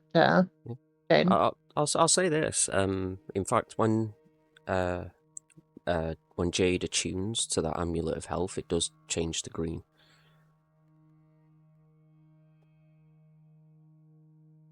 Oh, to match your blood. Yeah. So if it's just a matter of its color for Jade, then that's It is. yeah. It does change color. It would for Okay. you. Yeah. And if Vargas attuned to it, it would turn like a purpley color, and so it would for Kai. Like if Saria attuned to it, it'd become a bit more of a darker red. That conversation did not happen in that case. Yeah. No worries. But yeah, is there anything you all want to do or discuss before you take your long rest for the night? No. Nothing. I think Saria will attune to the Hallowed amulet though. For bed. Cool. Right. Anything from anyone else? You good? Not right this moment. Cool. Kai? No, I think we're good. Okay. Yeah. So you all take a long rest. You all sleep through the night. You all notice during the night that it's quite cold in here. Takes you a little while to fall asleep, especially after the kind of unsettling images and experiences that you've had whilst here. But Funnily enough, for Saria, it doesn't take her long to fall asleep at all. Not having the hunger for the first time ever. I think she probably drifts to sleep quite comfortably. Nice. Yeah, for sure.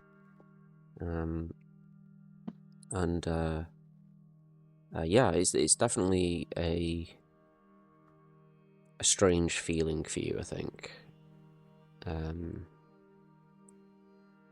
Just to not you like the hunger has never really controlled you, but it's always been there. It's always like an itch at the back of your head, like there's always something that kind of sparks it or yeah. She's always thinking about it.